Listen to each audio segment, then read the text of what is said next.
Good morning, everyone.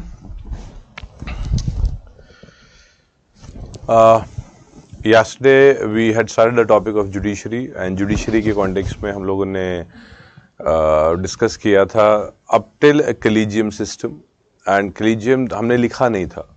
So again एक वापस quick revision के कॉन्टेक्स्ट में अगर हम देखेंगे तो वी हैड सीन जुडिशरी में आर्टिकल 124 क्लॉज 1 को हम लोगों ने देख लिया था.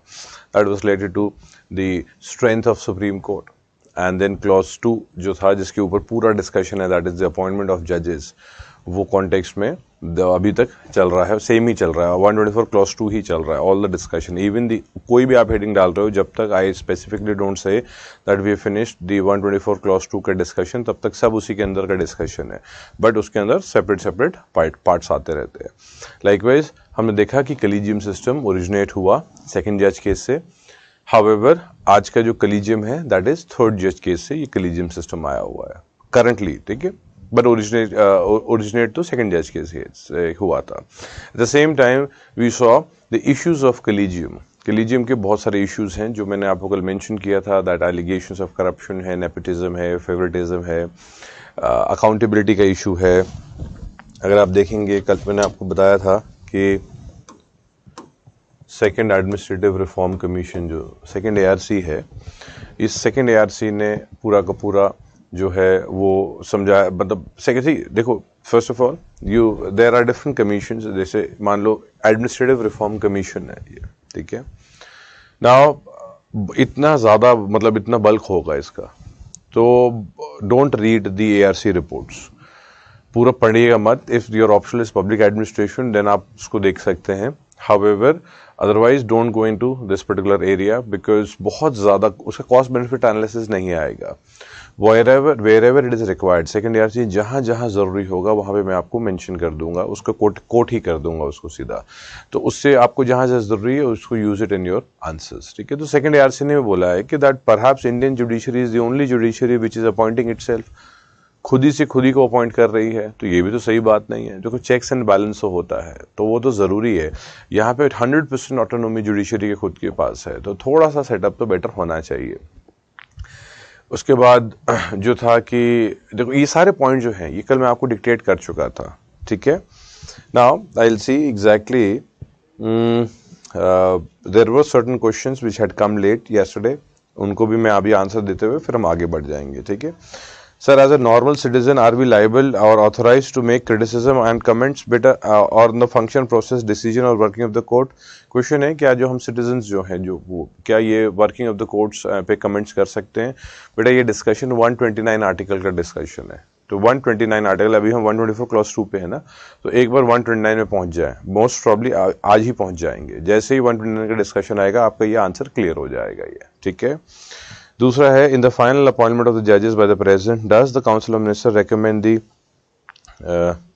In the final appointment of जजेस bye the president does the council of minister recommend the president on whose appointments are cleared. बेटा देखो सारा का सारा जो डिसीजन है वो काउंसिल ऑफ मिनिस्टर का ही होता है, प्रेसिडेंट का सिर्फ नाम होता है. ये पूरा जो डिस्कशन है ये प्रेसिडेंट के कॉन्टेक्स्ट में डिस्कशन आएगा कि एड एंड एडवाइस जो है प्रेसिडेंट को वो बाइंडिंग है कि नहीं बाइंडिंग है. So this is also a separate discussion. जैसे ही हमारा जुडिशरी खत्म हो जाएगा, जुडिशरी का सीधा हम एग्जीक्यूटिव उठाएंगे. एग्जीक्यूटिव में पहला टॉपिक ही प्रेसिडेंट का है, तो वी वुड सी एग्जैक्टली क्या होता है. So that would require a bigger discussion, ठीक है. Even if the topic is a smaller topic, जो मैं आपको एक दो लेट्स से स्टेटमेंट 2-3 स्टेटमेंट में कुछ बोल सकता हूं, तो that I will always clear. However when a topic is big where I need to explain you many concepts, तब क्या होगा, I would always say that you wait for till that time, ठीक है. Another is according to the asset class and also from election book, CGI appointed by the president, ठीक है. CGI is appointed by the president, सही बात है, after consultation with the judges of the Supreme Court and High Court, ठीक है, full stop. Other 33 judges appointed by the president after consultation with the CGI plus Supreme Court and High Court judges. देखो Supreme Court और High court जजेस जो लिखा था वो है एज पर मतलब व्हाट द प्रेसिडेंट वांट्स, जो प्रेसिडेंट जितने जजेस से बात करनी होगी. You also said collegium system works for the high court, but somewhere I read CJI appointed to the president plus collegium and plus 33 appointed by the president. नहीं बेटा simple सा है, CJI के अपॉइंटमेंट के लिए संविधान कॉन्स्टिट्यूशन टेल्स यू कैसे होगा एंड प्रैक्टिकली अलग तरीके से होता है। कॉन्स्टिट्यूशन क्या बोलता है कि president would consult the supreme court and high court, but इसका नंबर कहीं क्लियर नहीं है कि कितने लोगों से बात करेगा ये। So it's supreme court and high court as he may deem necessary, ठीक है, this is as he may deem necessary. जब CJ आ गया तो now you want to appoint the other supreme court जजेस, so president has to consult the CJI plus supreme court and high court जजेस as he may deem necessary, ठीक है। तो ये तो फिक्स है ही नहीं इनका, ये क्या होने, इनका क्या कंपोजिशन होने वाली है।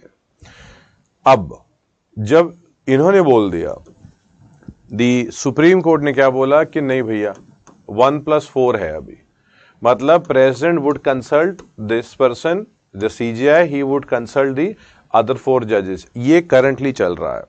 जैसे ये रिटायर होंगे, इनसे जो सीनियर होगा वो अपने आप सीनियर वो CJI बन जाएगा, तो CJI रिटायर होगा, दूसरा CJI आ जाएगा। दूसरा CJI कौन होगा? जो उससे जूनियर था, मतलब जो सबसे सीनियर मोस्ट CJI होंगे, not in terms of age, मैंने बताया in terms of experience. This we had already cleared, right? I hope this is also cleared. How is Kesavananda Bharati case related with the Supreme Court collegium system? Though this case said only that basic structure is not well and there is no mention of the collegium system. But Kesavananda Bharati case collegium system के context में नहीं है, that you also agree. However, Kesavananda Bharati case basic structure बोलता है, Supreme Court बोलते हैं basic structure जो है that means independence of judiciary. तो इंडिपेंडेंस ऑफ जुडिशरी जो है वो पार्ट ऑफ बेसिक स्ट्रक्चर है, इसकी वजह से जुडिशरी को इंडिपेंडेंट कर रहे हैं, तो that is how they are linking it. Also another one, yesterday in the Indian Express newspaper about High Court collegium, it said that the Chief Justice of the High Courts and 2 other senior most judges of the High Court is involved with the High Court collegium, but though in yesterday's class you said that only High Court collegium for transfers. बेटा देखो, Supreme court के ही जो collegium है 1+2 ये है CJI, ये other 2 जजेस of supreme Court. Collegium is 1+2 and ये हाई कोर्ट का नहीं है कलीजियम, ये सुप्रीम कोर्ट का ही कलीजियम है for the appointment of high Court. And just I had mention there are many places जहां पे इसको हाई कोर्ट लिखा है एंड दैट इज रॉन्ग, ठीक है, कल बताया हुआ है, ये क्लियर किया हुआ था कि दैट इन्फॉर्मेशन इज रॉन्ग, चाहे वो बुक में लिखे हो चाहे ऑनलाइन सोर्सेज में दिया हो। Collegium for the appointment of the high court is 1+2, 1 is CJI and 2 is 2 senior most judges of Supreme Court.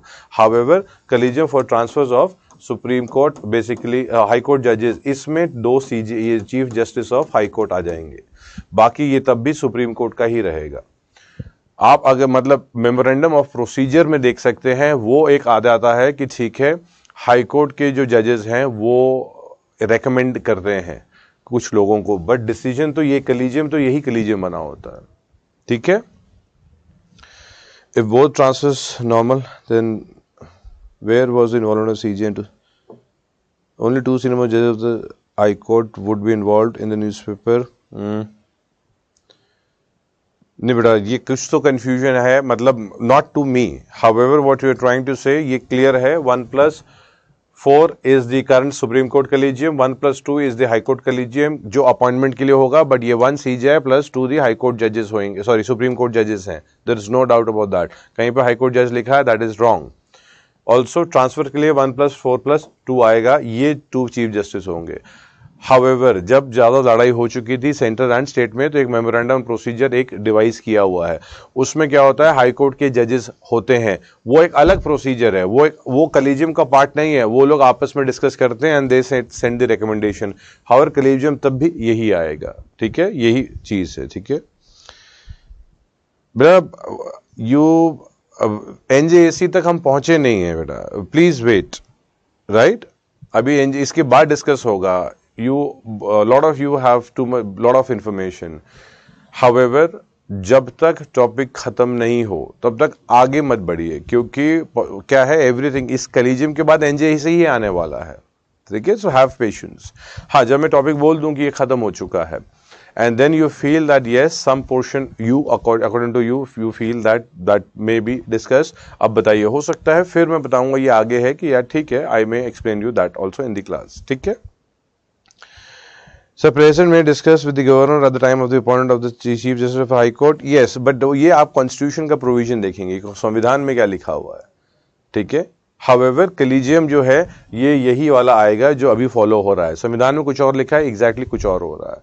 आप ऐसा करो, पहले तो आप लिखिए इश्यूज विद कलीजियम, पहले लिखते हैं इश्यूज विद कलीजियम, ठीक है। इश्यूज विद कलीजियम लिखिए, पॉइंट पॉइंट पॉइंट में लिखेंगे हम लोग। Heading is issues with collegium. lack of transparency,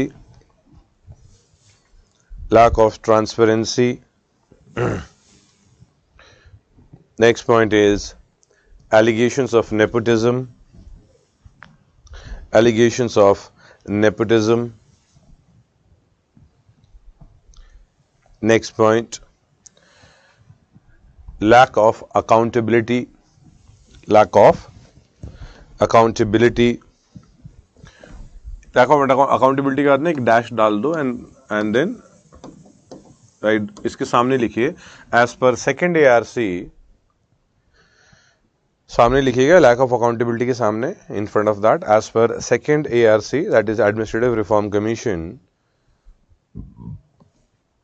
as per second ARC, perhaps in no other country, perhaps in no other country in the world, in no other country in the world, does the judiciary have a final say? Does the judiciary have a final say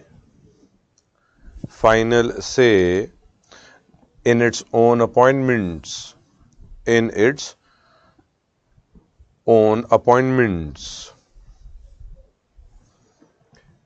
ठीक है। Next point, the administrative burden of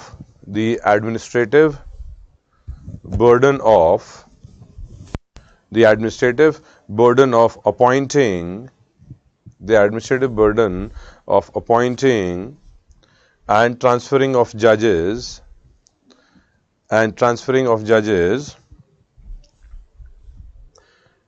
bracket में लिखिए recommendation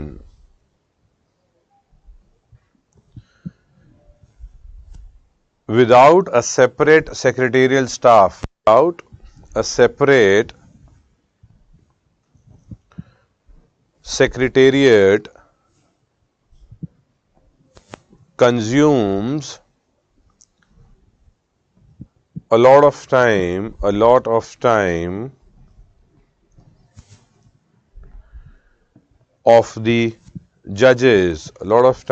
the judges, Next point, this system is extra constitutional. This system is extra constitutional in its development. Full stop. Continue. There is no mention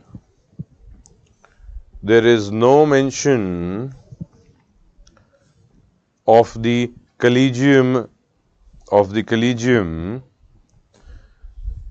either in the original constitution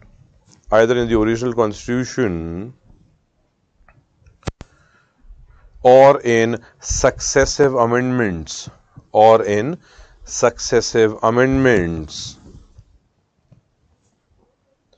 Full stop. Continue.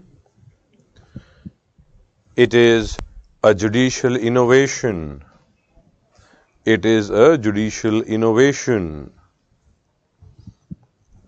Next point. In the current system, the time limit is not fixed, the time limit is not fixed for the collegium to give recommendation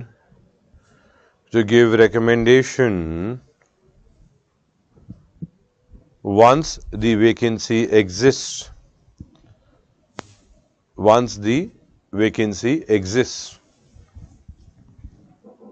ठीक है, तो देखो ये सारे जो points हैं ये clearly show करते हैं कि कलीजियम में दिक्कत है. There is issue with the collegium because let's say vacancy आ गई and see we have written that the time for, or let's say recommending or the appointing and transferring of judges, right? वो bracket में recommendation क्यों लिखा है? क्योंकि the collegium does not appoint. Appointment तो president के थ्रू ही होगी. तो that is only for you to be clear that there is no appointment done by the collegium. हाँ, लूज अंडरस्टैंडिंग में बहुत बार ऐसे टर्म यूज हो सकता है that the appointment is done by the collegium. However in reality अगर आपको पता है तो बिकॉज एग्जाम की कॉन्टेक्स्ट में है तो प्रेसिडेंट ही आएगा. वो लूज अंडरस्टैंडिंग में तो आता है कि यस कलीजियम ही अपॉइंटमेंट कर रहा है, कलीजियम ट्रांसफर कर रहा है. However, the term has to be the president, but इसलिए ब्रैकेट में लिखवा दिया है. ये सब मेजर प्रॉब्लम्स आ गई है कलीजियम सिस्टम की. कॉन्स्टिट्यूशन में मेंशन नहीं है, ओरिजिनल में भी नहीं है, ना तो हमने बाद में इंट्रोड्यूस कर दिया है. अगर बाद में introduce, even if you would have added it up later on, then also it would have made sense that okay, now it is constitutional. However, it is extra constitutional. ठीक है, एक्स्ट्रा कॉन्स्टिट्यूशनल मतलब unconstitutional नहीं होगा. ठीक है, unconstitutional अलग है, non constitutional अलग है. ठीक है, कॉन्स्टिट्यूशनल अलग है. तो कॉन्स्टिट्यूशनल क्या हो गया कि जो संविधान के में लिखा होगा तो बोल सकते हैं कॉन्स्टिट्यूशनल बॉडी होगी. नॉन कॉन्स्टिट्यूशनल क्या हो गया? जो बॉडी कॉन्स्टिट्यूशनल तो है बट कॉन्स्टिट्यूशन पे नहीं लिखी गई है. Okay, and unconstitutional is something which is anti to the constitution. If something is anti to the constitution, that thing cannot and should not exist. And that's the reason now we are going to discuss the NJAC. ठीक है, एक दो line का gap दीजिए and write down NJAC. ठीक है, ये heading है. We are still discussing Article 124 Clause 2. वही डिस्कशन है. However, because we are still talking about the appointment, we saw the cases, first judge, second judge, third judge case. We also saw the issue of the let's say how the collegium system originated, and finally we see there are a lot of problems with the collegium system. तो क्या solution था? तो we saw NJAC. ये एक चीज दिखी है हमें, तो हेडिंग लिखिए NJAC. ठीक है, तो NJAC अगर आप देखेंगे इसको, इसका एक्चुअली मतलब है national judicial appointment commission.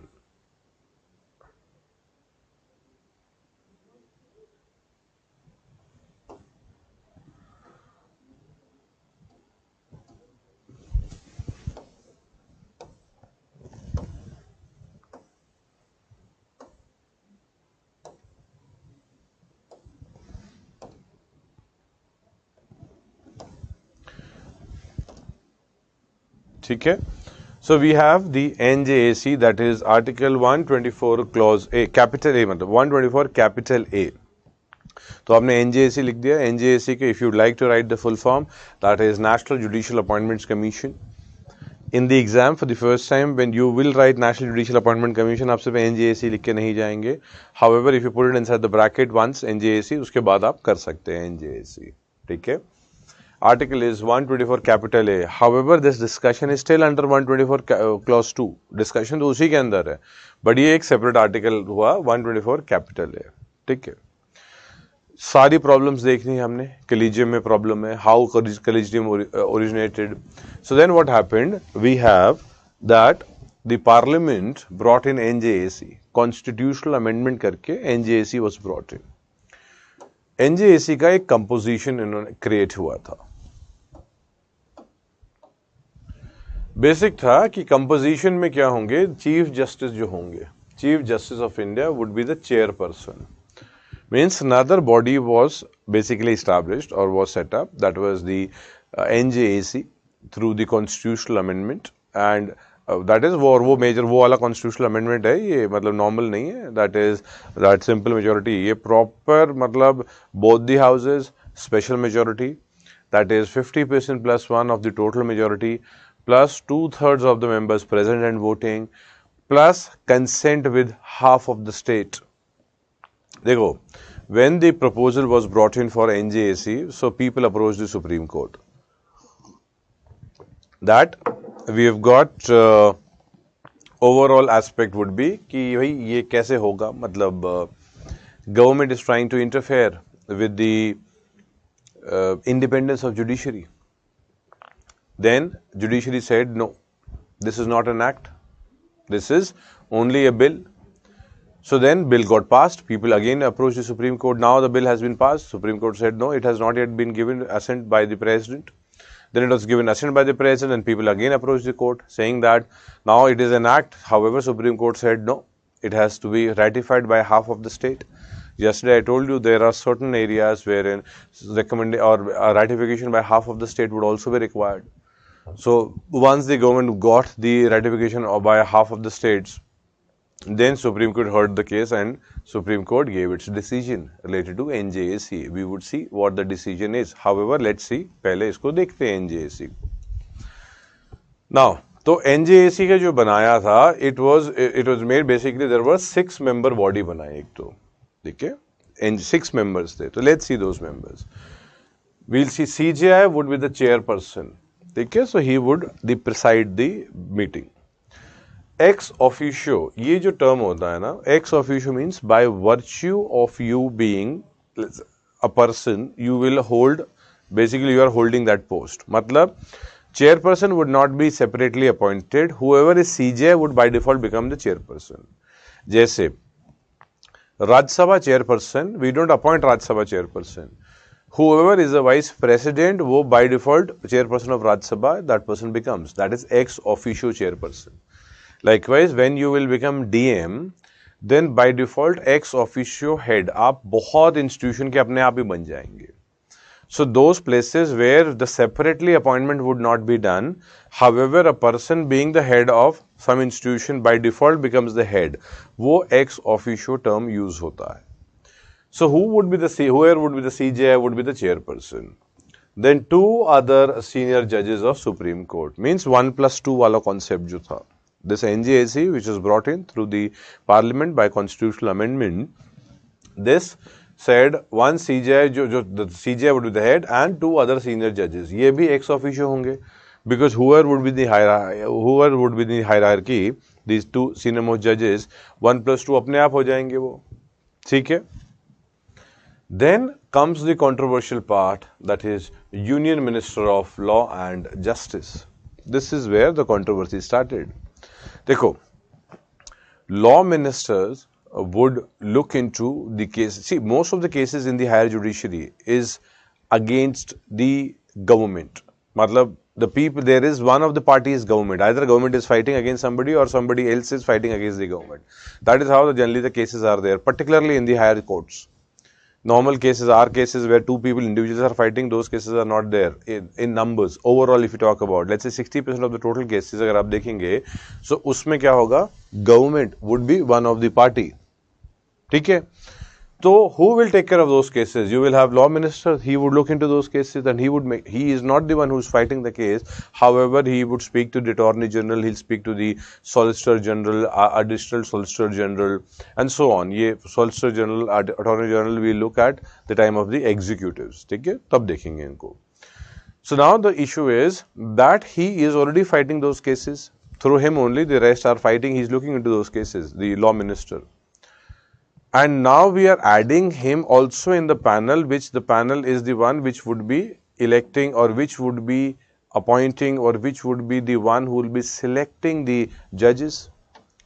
You have introduced somebody who is going to select somebody who will sit as a judge, and later on his case would only come in the courts. His case would be there. His case means the government case, right? So this was one of the biggest controversy. एक तो ये reason था that executive domain introduction हो गया. Another was two eminent person. Now this two eminent person, there no class, no let's say no education qualification was written. No, matlab no education qualification, matlab no background was mentioned that the person needs to be maybe a qualified doctor or a professor or a constitutional expert. Kuch to ho. Only it was written eminent person. Now we are selecting the judges. These areas are pretty expert. You want expertise there. So logically, you should have somebody from law background. Logically, they should be a constitutional expert, not from maybe doctor or professor or a teacher. So overall is either if you don't write the background qualification, then you can have anybody. Right? The person needs to be an eminent person. Eminent person, so everybody would be an eminent person. Koi bhi you select an industrialist, he would be called as an eminent person. You select a dean from a university, you select a vice chancellor, everybody is an eminent person. However, they may not have the background of law. And if they don't have the background of law, how would they be able to understand a judgment of a judge who has given a judgment, because that is what the law says. Judiciary, they don't go outside the law. So they'll follow the law, and because of that, so there could have been a problem in the law that the law needs to be rectified. However, till the time that law is there, agreed. Till the time it is unconstitutional law, tab to Supreme Court would nullify it. However, a constitutional law, Supreme Court cannot nullify. Supreme Court can expand the ambit of it through interpretation. So the problem would be a layman. If layman could, an eminent person could be a layman at least in the area of constitutional law. So how would he get to know that the judgment which is given by the judge is as per the law, as per the constitution? So you saw the ek ye issue aaya, ye bhi issue aaya. I'm not saying that eminent person could be anyone. Eminent person is actually selected by a good body, because if you see, the body consists of Prime Minister, Chief Justice of India and the leader of opposition. So the body which would be selecting these two eminent person would be selected by a good, top-post people, that is CJI, also the Prime Minister, also the leader of opposition. So we can't say that any person would be able to sit. So that is also not a possibility. However, still it shows that maybe non-lawyer would also be able to come. That is what the judiciary had said. Though you can easily counter it, that even the constitution was made by non-lawyers. The whole constitution, yes, we've had the lawyers in the Constituent Assembly. We've had those people. However, not everybody was a lawyer. There were people who were illiterate.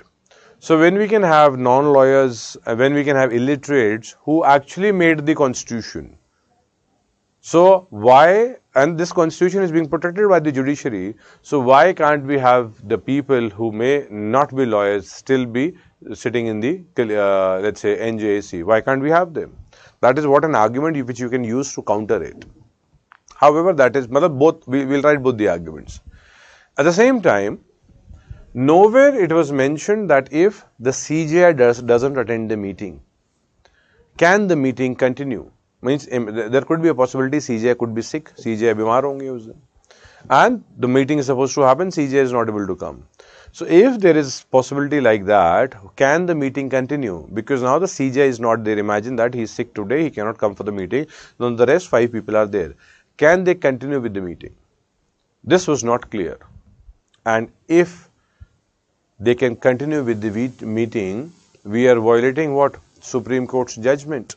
That is, consultation has to be, consultation means concurrence. You notice that we had written mandatory, means yesterday in the class we had written has to consult, bracket mein likha hai mandatory. Terms could be different, but I had told you to underline that. It means in the second judge case, clearly Supreme Court had said that the discussion has to be, means he needs to consult, and that consultation is binding. First judge case mein to bolta consultation does not mean concurrence. Second judge case mein bola tha consultation is nature of concurrence. And if you see that as per the constitution, the president has to consult the CJI for the appointment of other judges. So if CJI is absent, can the meeting continue? If it continues, it clearly violates the constitution, because that is what was given in the judgment by the Supreme Court. So because of all these arguments, also that the changes अगर आप देखेंगे 124C ये बोलते हैं that through normal procedure से दी constitution में provisions can be amended that Parliament may by law regulate the procedure for the appointment of Chief Justice of India and other judges of Supreme Court, Chief Justice of High Court, and empower the Commission to lay down regulation procedure for discharge of its function. ये through normal law making procedure से किया हुआ है. मतलब you don't have to do constitutional amendment. मतलब the problem is that you talk about such an important institution and then later on Parliament through regular normal procedure, matlab through regular, let's say, present and voting aspect, that is 100 people are totally, if the total strength is 100, you have 10 people are there, then they can continue with the meeting, because continue with the parliament's meeting. I'm saying 1/10 जो है, that is quorum, उतने तो चाहिए आपको, and 10 people are there, so then 6, if they say yes, the bill would pass. However, this is a random number I have taken. However, if you want to calculate truly how many people are required, you calculate 543 the total strength and you make 10% of that, 50% पे plus 1 पे अपने आप पास हो जाएगा bill. Yesterday we have discussed, ये सब discuss हुआ है बेटा, ठीक है. However, the arguments given by the Supreme Court can always be countered. पहली बात तो NJAC Judicial Appointment Commission is required because there is too much of issues with the collegium. Also, this has been duly passed by the Constitution. So something which has been duly passed by the proper procedures, that should not be nullified. However, yes, if something is unconstitutional, then that can be nullified, and Supreme Court has called NJAC as unconstitutional in 4th judge case. Supreme Court gave the argument, the same argument जो मैंने आपको बताया है ना, we will write it under issues. The arguments what I have given currently were the arguments given by the Supreme Court. However, आप इसको counter भी कर सकते हो, all these arguments. When we say the involvement of the minister, that is checks and balance has to be there. There is no issue. Eminent person, ठीक है, let not have any back, let them be a layman person. They are eminent person, let them be layman. कोई बात नहीं. The judiciary should also know how a layman views the judgment of the Supreme Court. Justice not only needs to be done, justice needs to be shown also that it is being done. सिर्फ justice हो रहा है जरूरी नहीं है, justice दिखना भी चाहिए हो रहा है. So how a layman sees the Supreme Court judgment, that's also very important. तो ये argument आप counter में देंगे, depend है how the question is. I'll give you a question also and you will try to attempt that question so that you get the idea. ठीक है? तो लिखिए आप NJAC लिखिए आप NJAC, ठीक है? That is 124 capital A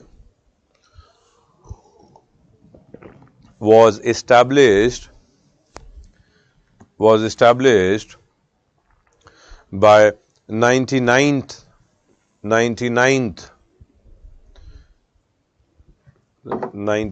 होगा ये 99th Constitutional Amendment Act, 99th Constitutional Amendment Act 2014, 99th Constitutional Amendment Act 2014. ठीक है. नेक्स्ट सब हेडिंग लिखिए composition, write down composition. Composition के नीचे लिखिए the chief justice of India, the chief justice of India. Next line पे लिखिए 2 other senior जजेस of supreme court, 2 other senior जजेस of supreme court.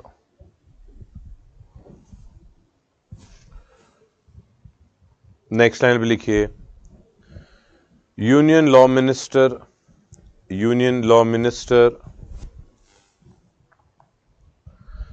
Next line पे लिखिए 2 eminent persons, 2 eminent person nominated by a committee,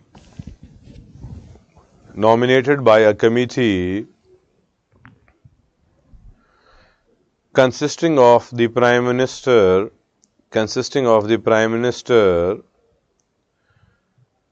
comma, the Chief Justice of India, the Chief Justice of India and the leader of opposition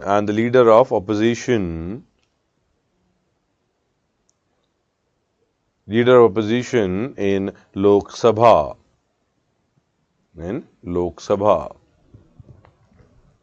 ठीक है. एक और सब heading लिख लो, मतलब there is issues with collegium. ठीक है, इश्यूज विद कलीजियम. ठीक है, इश्यूज विद कलीजियम में ब्रैकेट में write down Supreme Court judgement. Within the bracket, write down Supreme Court judgment. So issues with collegium is basically the Supreme Court judgment. ये दोनों same ही है, मतलब the issues under that heading, whatever we are writing, were actually it was said by Supreme Court. खुद ही बताया उन्होंने. ये लिखिए आप. ठीक है, write down.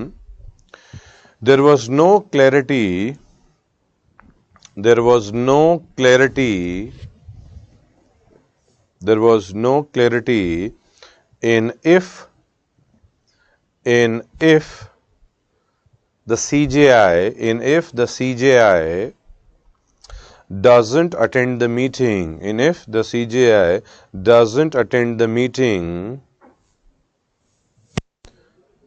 then can the proceedings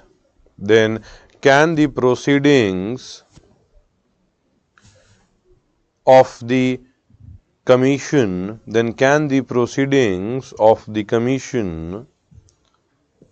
continue? Can the proceedings of commission continue? Full stop. Continue. In the second judge case,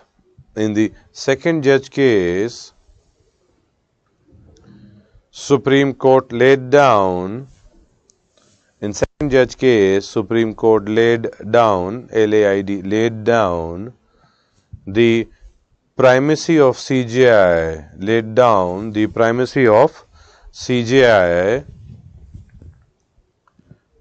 as part of the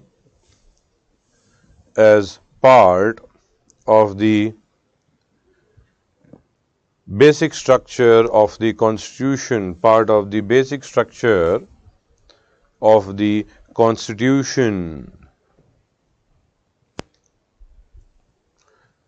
Next line पे लिखिए, write down on the next line. Eminent person has not been defined. Eminent person has not been defined. Full stop. Continue. How a non-judicial person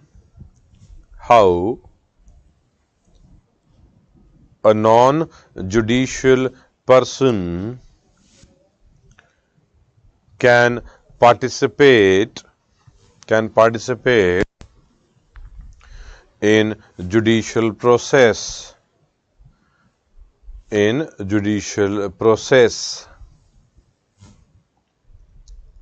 Next line. Presence of minister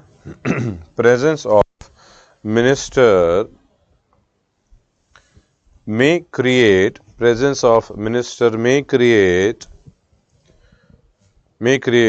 conflict of interest,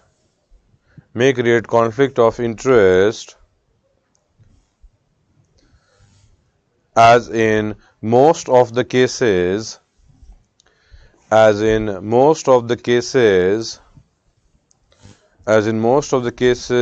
in the Supreme Court.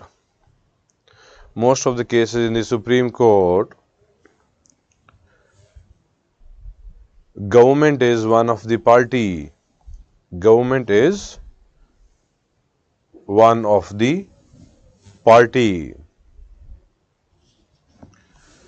Next line.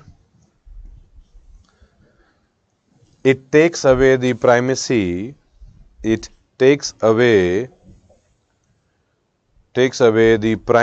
Of judiciary.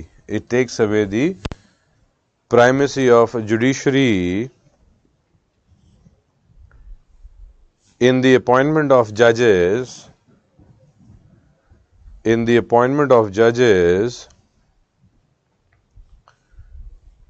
as there are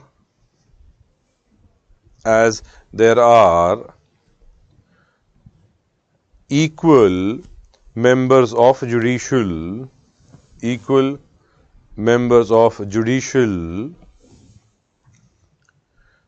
and non-judicial nature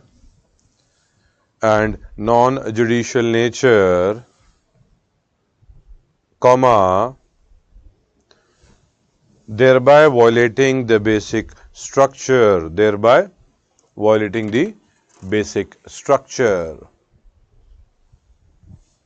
ठीक है.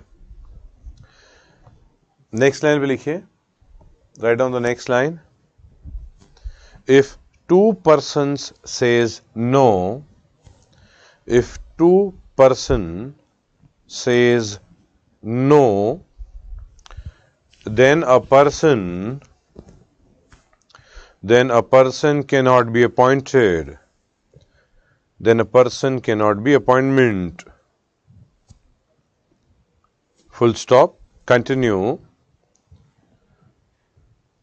Appointments of worthy candidates can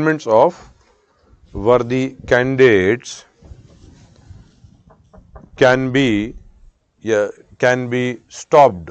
Appointment of worthy candidates can be stopped. ठीक है. देखो ये भी बहुत important argument है, because आप समझो, if two people says no, you cannot recommend that person's name. So here you find the law minister is already there. So he would be the one, at least if he does not want a judge who could be a good judge, however may not give judgment in favor of the government. So एक vote तो ये मना ही कर देंगे that the person should not be appointed. And then possibility is one person from this may actually also support the law minister. So we would have 2%, a worthy candidate may not be appointed. That's also very much important. ठीक है. ये मतलब all these were actually the arguments which were given by Supreme Court. And also the last one, next line पे एक और लिख लो आप, write down on the next line. Article 124 capital C, next line में लिखिएगा. Article 124 capital C empowers the legislature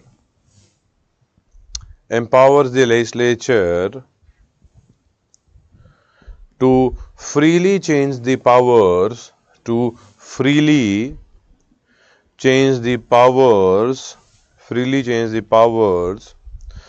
governing the NJAC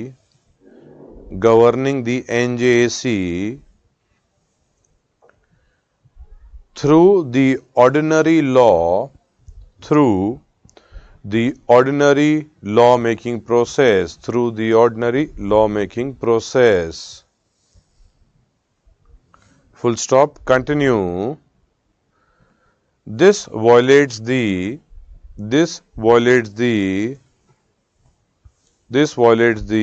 theory of separation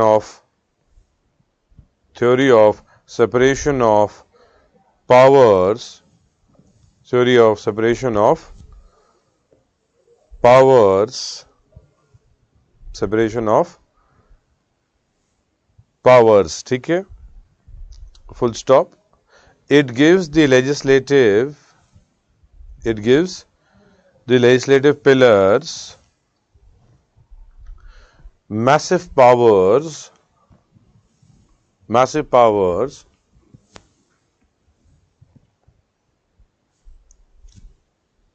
wherein it can change where it can change important aspects through simple majority.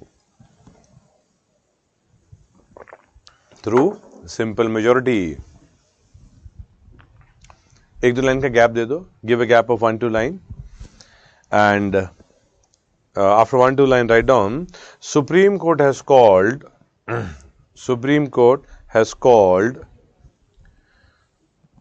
NJAC as unconstitutional in 4th judge case. Supreme Court has called NJAC as unconstitutional in 4th judge case. इसका नाम लिख लीजिए, write down the name of the case. That is Supreme Court Advocate. मतलब this is 4th judge, 1st judge, 2nd judge, 3rd judge.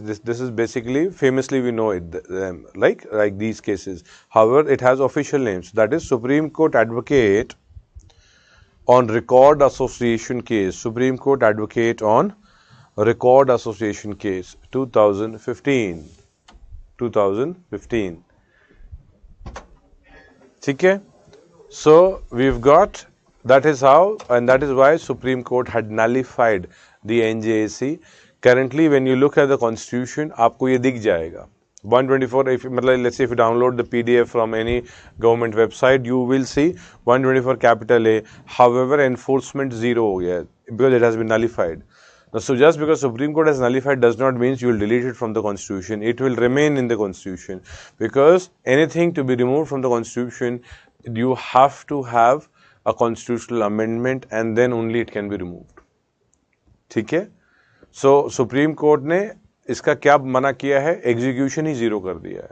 तो even if you see text में 124 capital A, B, C capital दिखता है, so don't think that is still active. There are provisions. And even 124 clause 2 would have, even 124 clause 2 में भी होगा. देखना आप,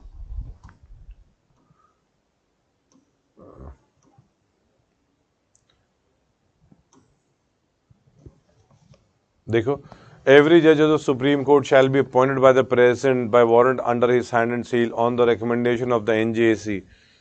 तो कॉन्स्टिट्यूशन पे तो दिख जाएगा NJAC लिखा हुआ. However, it's not enforced. वो उसको नलीफाई कर दिया वो. It has so.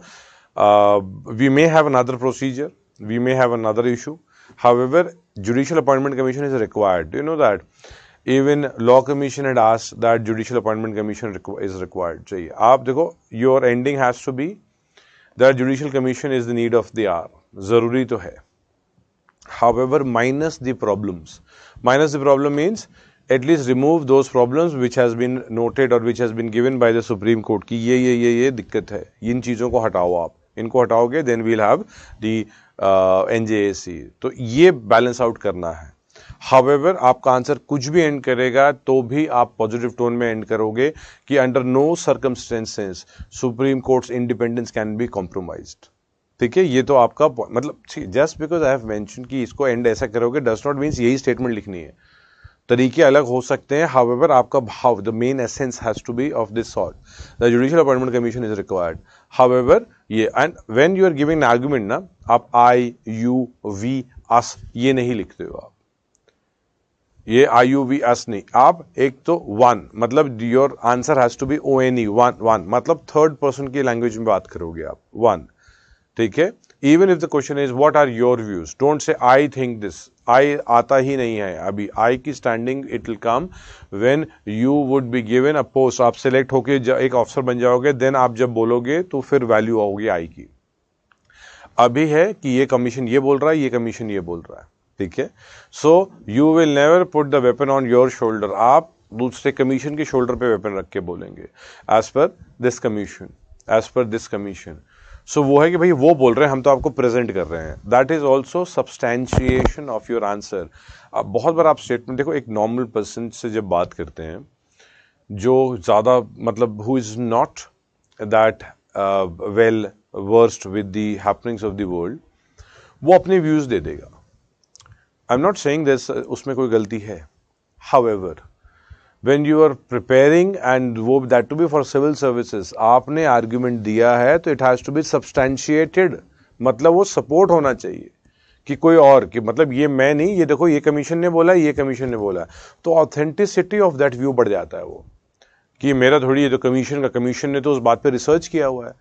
जब एक विदाउट आप कोई सब्सटैंशिएशन कोई व्यू देते हो तो that may be your view, that may not have substance.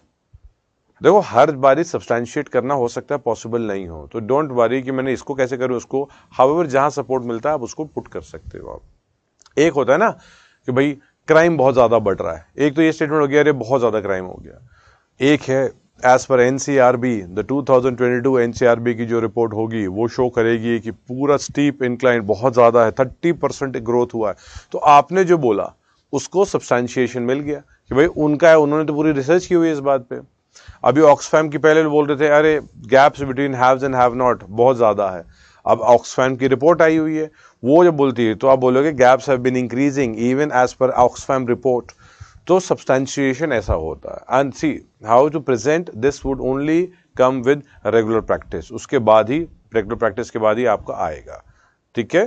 So even if you are not able to write an answer, जैसा होता है वैसा लिखो आप।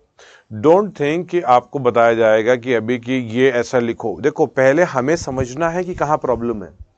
If you can't understand your problem, जैसे example you don't know how to dance, तो दूसरा without before dancing, before showing कि एग्जैक्टली कैसे डांस करना है, first you'll have to show that where there is problem with you, मतलब is you are not able to understand the tone, the rhythm, understanding नहीं है, body stiff है, सबके अलग reason हो सकते हैं। I may not be able to dance because my body is stiff, somebody else may not be able to dance because they don't know that tone की tune की beat ही नहीं समझ में आती है उनको।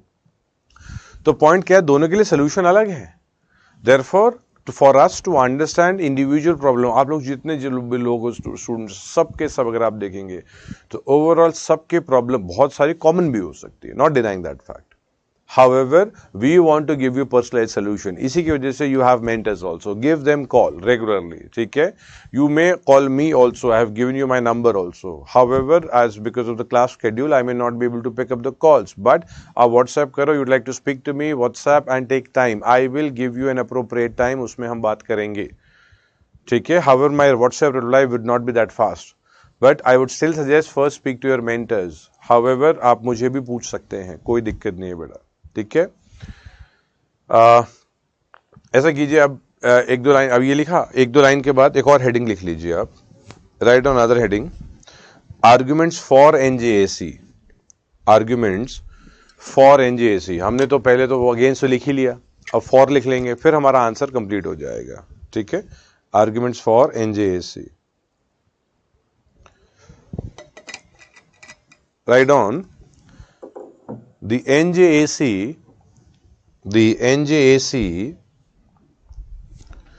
amended the constitution. The NJAC amended the constitution, comma, so the second judge's case, so the second judge's case that created the collegium, that created the collegium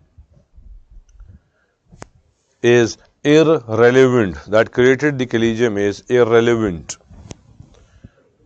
ठीक है, ये देखो, ये स्टेटमेंट से मतलब क्या हुआ आप देखो।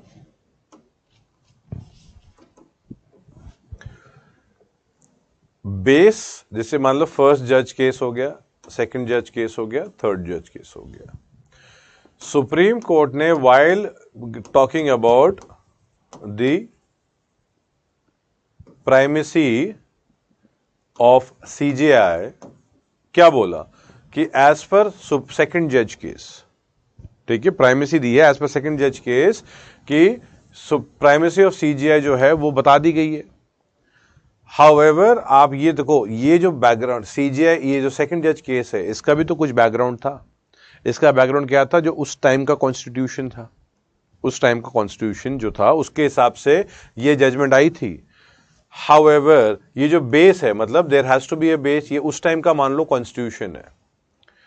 अब जो हमने आर्ग्यूमेंट दी है कि भाई जब एनजेएसी आ गया तो ये बेस ही चेंज हो गई, ये पूरी बेस ही चेंज होगी, बिकॉज जिस बेस पे सेकंड जजमेंट केस आई थी वो बेस को ही चेंज कर दिया। अब तुमने नया सिस्टम ले आया कॉन्स्टिट्यूशन में। ये भी बहुत स्ट्रॉन्ग आर्ग्यूमेंट है टू नलिफाई। देखो हम लोग क्या है, when the question is talking about discuss, you have to talk about the other side also. हाँ, कब किसी में ज्यादा लिखना है, किसी में कम लिखना, that is basically the skill that will come with the practice. However this particular point कि ये डिस्कस है तो आपको दूसरा पहलू भी पता होना जरूरी है। इसके लिए ना कभी भी हमेशा एक ओपिनियन नहीं, मतलब एक ओपिनियन स्ट्रांग कोई चीज में है आप रख सकते हो, हाउएवर दूसरा पहलू पता होना जरूरी होता है। तो दूसरा पहलू है कि भाई जिस बेस पे ही आपने एनजेएसी दिया हुआ, सेकंड जज केस को का बेस ही हमने हटा दिया है कॉन्स्टिट्यूशनल अमेंडमेंट करके, तो देयरफॉर ये आपका आर्ग्यूमेंट ही गलत है कि सेकंड जज केस में प्राइमेसी ऑफ सीजीआई बनाया, हमने तो बेस ही चेंज कर दिया है। ये वो आर्ग्यूमेंट है, ठीक है। नेक्स्ट लाइन पे लिखिए, right on the next line, no organ of the state, no organ of the state should enjoy, no organ of the state should enjoy absolute freedom, absolute freedom, full stop, continue. Checks and balances, checks and balances is necessary. Next line, changing the convention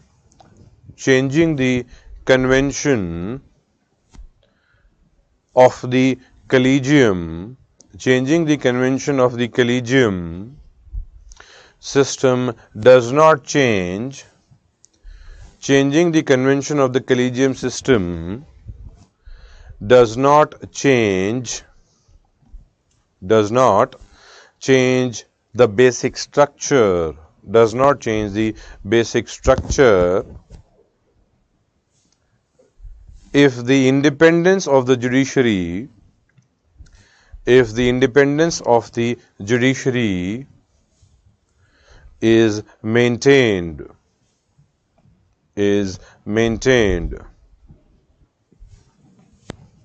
Next line,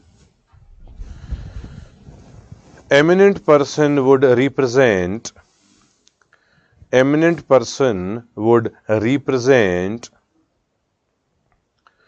the people, eminent person would represent the people and civil society, the people and the civil society, comma, which would increase the confidence, which would increase the confidence of the people, which would increase the confidence of the people in the judiciary,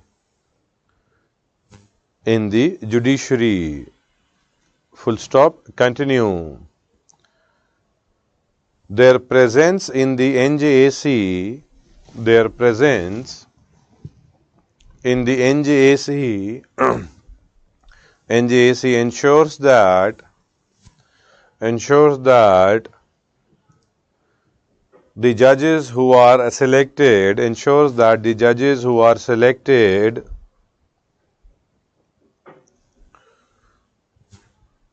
would remain sensitive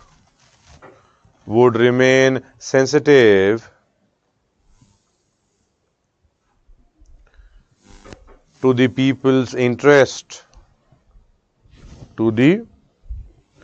people's interest, Next line, 1987 Law Commission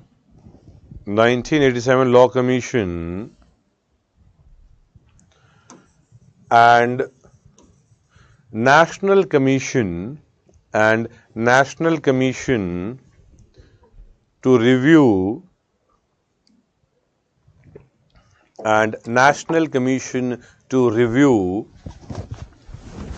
the working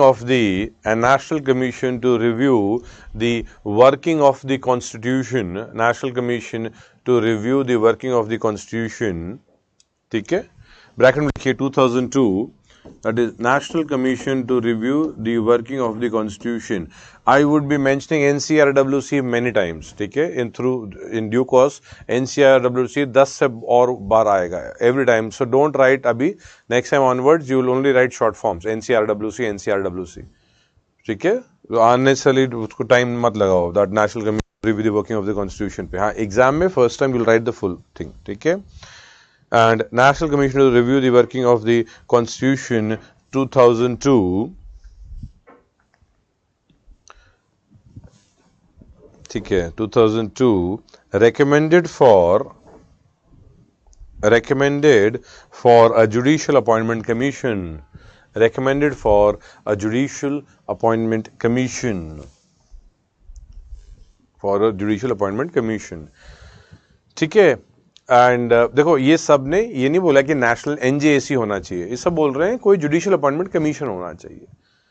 so we require a judicial appointment commission. So इनका support लो आप in your answers, ठीक है। एक question लिखो बेटा, practice के लिए question लिख लो आप, ठीक है। Critically examine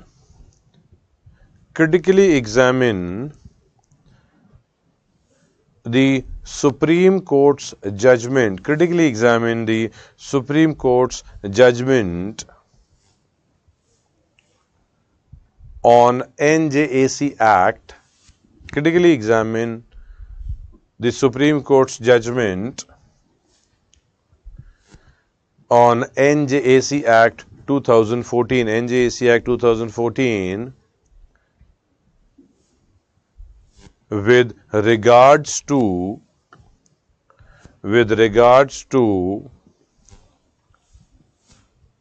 appointment of judges, with regard to appointment of judges of higher judiciary,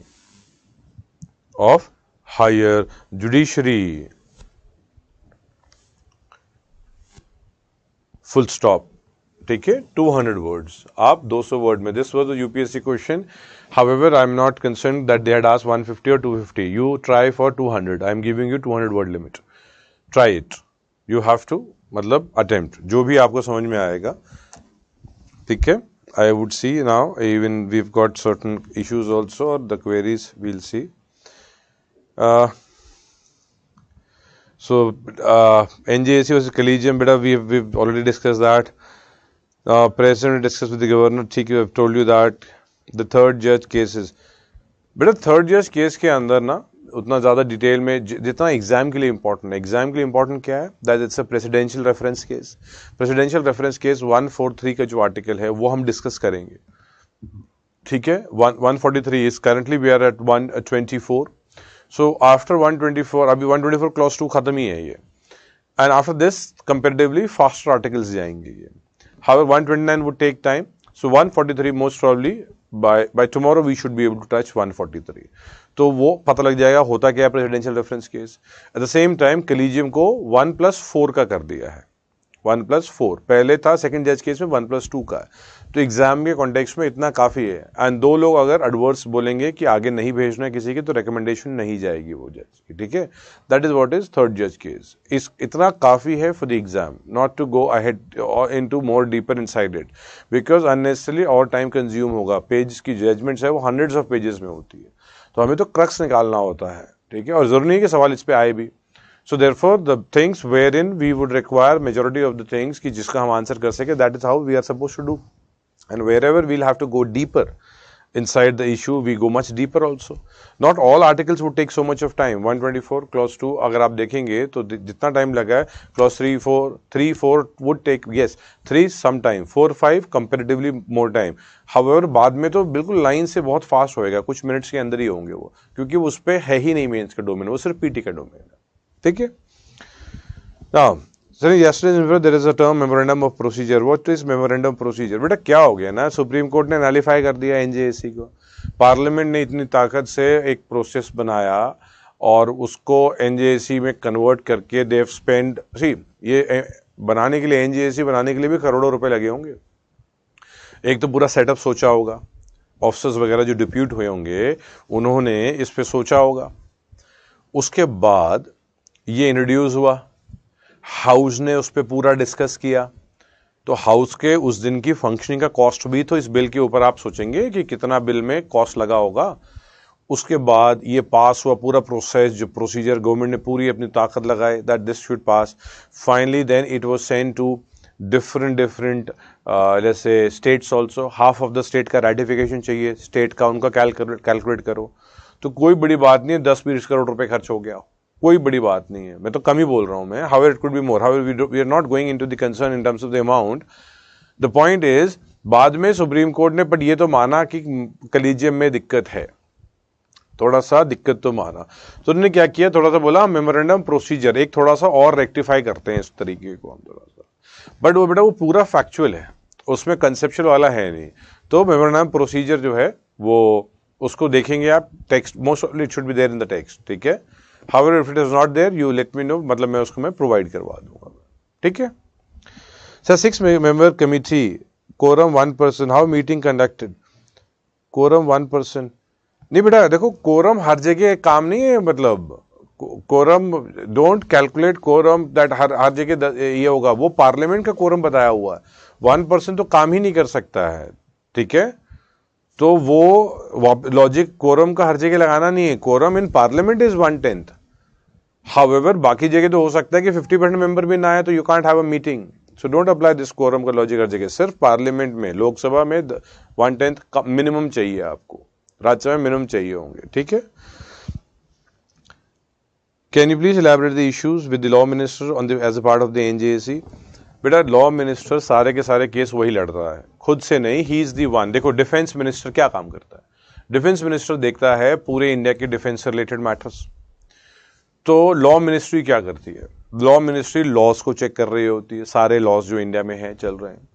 law ministry क्या करती है, वो केसेस भी देखती है जिसमें गवर्नमेंट एक पार्टी है, गवर्नमेंट के अगेंस्ट किसी ने केस फाइल किया है, गवर्नमेंट लड़ रही है वो केस, गवर्नमेंट ने किसी के अगेंस्ट केस फाइल किया है, वो भी तो लड़ रही है। तो जब वो पर्सन वो देख रहे हैं कि वही बोल रहे हैं सॉलिसिटर जनरल को आप फाइट करो ये केस, एडिशनल सॉलिसिटर जनरल को बोलेंगे अच्छा अच्छा ये केस आप लड़ लो आप, तो वो मैनेज कर रहे हैं कौन केस लड़ेगा, और पूरा डे टू डे एडमिनिस्ट्रेशन जो है, कौन लड़ रहा है केस कौन नहीं लड़ रहा है, XYZ पूरा ये देख रहे हैं, मतलब वो खुद एक पार्टी है उन केसेस का, एंड ये खुद ही अपॉइंटमेंट भी करने के लिए बैठ गए हैं। तो ये तो बहुत बड़ा कॉन्फ्लिक्ट ऑफ इंटरेस्ट है। इवन वैसे लॉ मिनिस्टर की जगह आप डिफेंस मिनिस्टर भी डाल दो ना, तो मेन कंट्रोवर्सी तो क्या है कि एग्जीक्यूटिव का interference in the process of the appointment, that is what the bigger controversy is. Had it been law minister की जगह डिफेंस करो, सोशल जस्टिस कर लो, कोई मिनिस्टर डाल दो, प्राइम मिनिस्टर ही डाल दो आप, तो भी सेम कंट्रोवर्सी अराइजेस कि अगर आपने मिनिस्टर्स डाल दिया you reduce the executive, so independence जो है जुडिशरी की हैम्पर हो रही है, that is what the controversy is, ठीक है। Do we have to study the recent recommendation of the law minister on to the CJI? नहीं बेटा, also please throw some light on the CK Karnal issue. बेटा चीजें होएगी चीजें, ठीक है। अभी जो इन्होंने लॉ मिनिस्ट्री ने जो बोला है CJI साहब को, ये इस एग्जाम के कॉन्टेक्स्ट में ये ओवरऑल इशू इंपॉर्टेंट है, क्योंकि अपॉइंटमेंट के ऊपर कंट्रोवर्सी होने वाली है और ज्यादा। करंट CJI जो है, गवर्नमेंट को डर लगता है कि कोई ऐसे केसेस गवर्नमेंट ये जुडिशरी ना उठा ले कि वो उनके लिए थोड़े से, I am not saying this is what the case is, मैं एक अपना अजम्पशन दे रहा हूं आपको कि government could have this fear that the important cases which are pending in the judiciary that may not, that judiciary may take that case and the judgment may go against, so that is a fire continuously judiciary की तरफ से बहुत तरफ पे fire आएगा judiciary पे, ताकि judiciary शायद वो केसेस को लेने के लिए वो दिक्कत, मतलब शायद ना ले, शायद।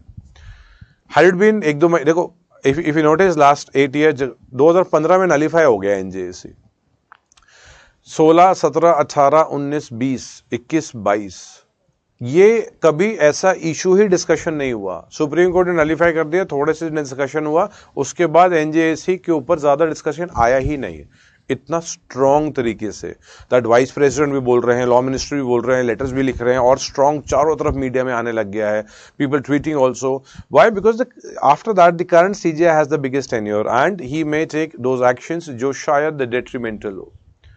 तो करंट जो लॉ मिनिस्टर साहब ने लेटर लिखा हुआ है वो अभी उस पर ज्यादा मत पढ़ो। देखो बहुत चीजें न्यूज में एवरीडे चीजें चेंजेस होगी, ये एग्जाम के कॉन्टेक्स्ट में अभी इंपॉर्टेंट नहीं है। मेंस में आपको एक व्यू आएगा, बट ये अभी इसको लेट इट मैच्योर, थोड़ा मैच्योर होने दो, ठीक है। Let it mature and then we would see exactly कहाँ पे क्या करना है। अभी के लिए जितना क्लास है, हाँ अखबार में पढ़ना तो जरूरी है बेटा, एंड मंथली मैगजीन जो होगी इसको आपको जो है मंथली मैगजीन से आपको उसको अपडेट करते रहना है, ठीक है। बट अखबार से नोट्स वगैरह मत बनाओ, because you will spend too much of time. Keep monthly magazine as your notes, ठीक है। Now the heading is 124 clause 3. So we have actually आप देखो 124 clause 2 अब खत्म हुआ है. Now we finished 124 clause 2. It started yesterday.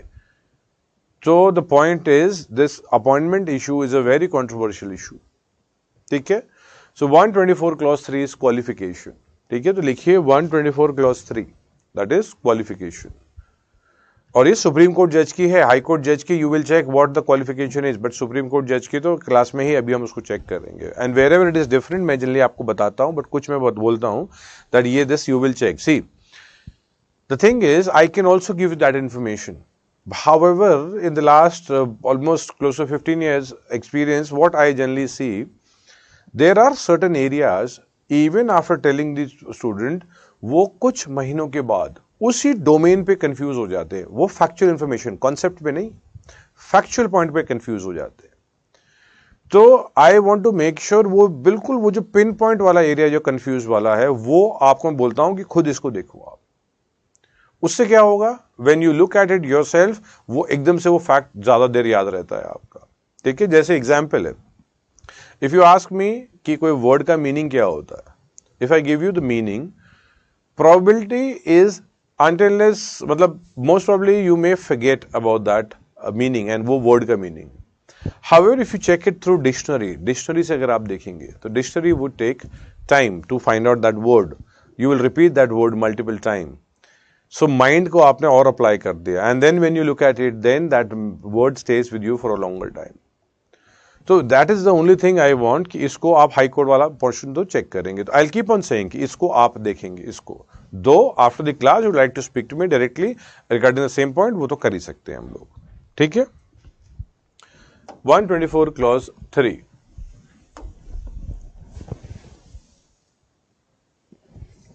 Now आप first we'll look into this and then we'll write. अभी आप सब देखेंगे. ठीक है. 124 क्लॉज 3 इज क्वालिफिकेशन. सामने लिखेंगे क्वालिफिकेशन. नाउ सिर्फ सुनिए आप. ठीक है. क्वालिफिकेशन आता है कि 5 साल तक हाई कोर्ट जज होना चाहिए. ठीक है, 5 years तक. मतलब somebody would like to become a supreme court जज, उनको कम से कम 5 साल तक हाई कोर्ट जज होना चाहिए. एक हाई कोर्ट हो सकता है, मल्टीपल हाई कोर्ट्स भी हो सकते हैं. मतलब 2 साल कैलकाटा हाई कोर्ट, 1 साल आप चले गए मद्रास हाई कोर्ट, 2 साल कहीं और, टोटल मतलब कम से कम है. ये सक्सेशन में चलेगा, मतलब एक के बाद एक के बाद एक. However 5 years. देन वी सी और. तो और मतलब आप ये है या तो दूसरी क्वालिफिकेशन है, ठीक है, या फिर तीसरी क्वालिफिकेशन है. तीनों में से कोई भी एक है अगर आपके पास, देन यू आर एलिजिबल. बनाएंगे नहीं बनाएंगे नहीं, वो अलग बात है. However you are eligible. Now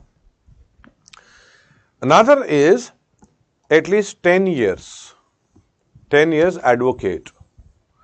10 साल एडवोकेट रहना चाहिए आपको. Yesterday I told you advocate lawyers में फर्क है. एडवोकेट प्रैक्टिसिंग लॉयर जो होगा वो एडवोकेट है. अगर उसको 10 साल लॉयर लिख दिया, ये पूरा आंसर गलत हो जाएगा.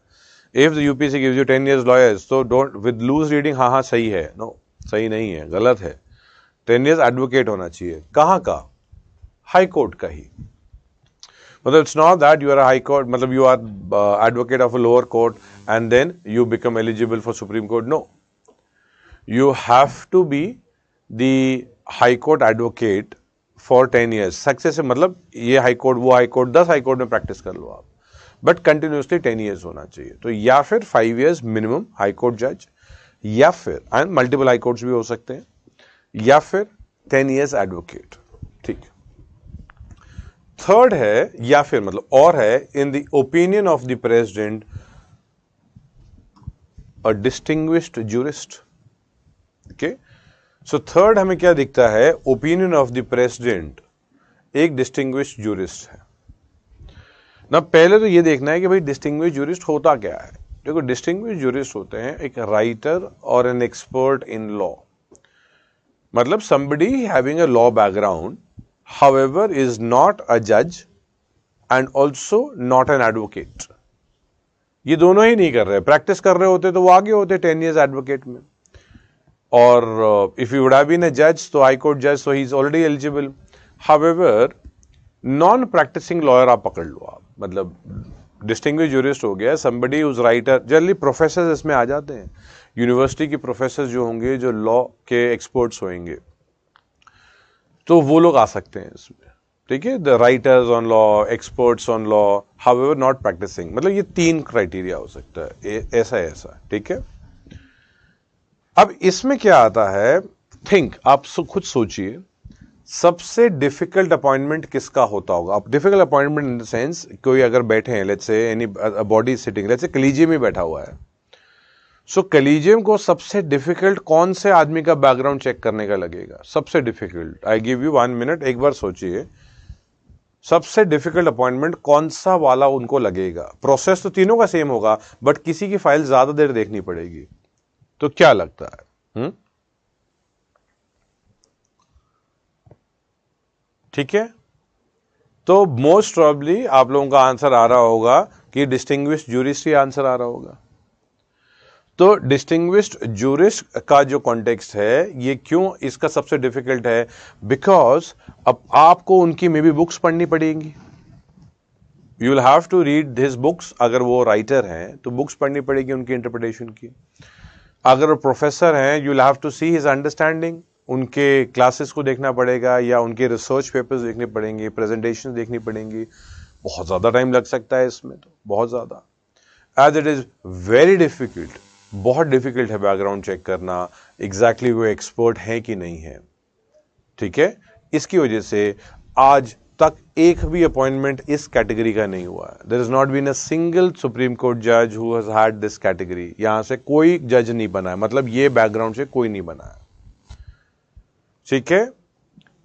अगर ये दोनों देखते हैं हम, अगेन थिंक कि ये दोनों के कॉन्टेक्स्ट में क्या है, ये दोनों के जो कॉन्टेक्स्ट आएंगे, इन दोनों कॉन्टेक्स्ट में कौन सा अब सेकंड जो होगा, मतलब सबसे डिफिकल्ट अपॉइंटमेंट ये हो गया, अब ये दोनों में कौन सा ज्यादा डिफिकल्ट होगा, एंड सेकंड हमें मिलता है ये criteria, why, because you'll have to see the whole case, the cases what the advocate has fought. You can't say only the advocate who's winning the case knows laws better. No. The advocate who might lose a case also might have given better arguments. बहुत अच्छे arguments दिए होंगे, उसके बावजूद वो हारे हैं, क्यों? क्योंकि जो वो ऑलरेडी मतलब रियल में वो गलत पार्टी के साथ, गलत party in the sense he suppose to defend a party, right, so that party had done a crime, maybe because of that he lost, however the arguments and the understanding and the knowledge he has is at a different level. However, mostly yes, जीते होंगे ज्यादा cases, however, but you'll have to see not by winning and losing, you'll have to see the understanding.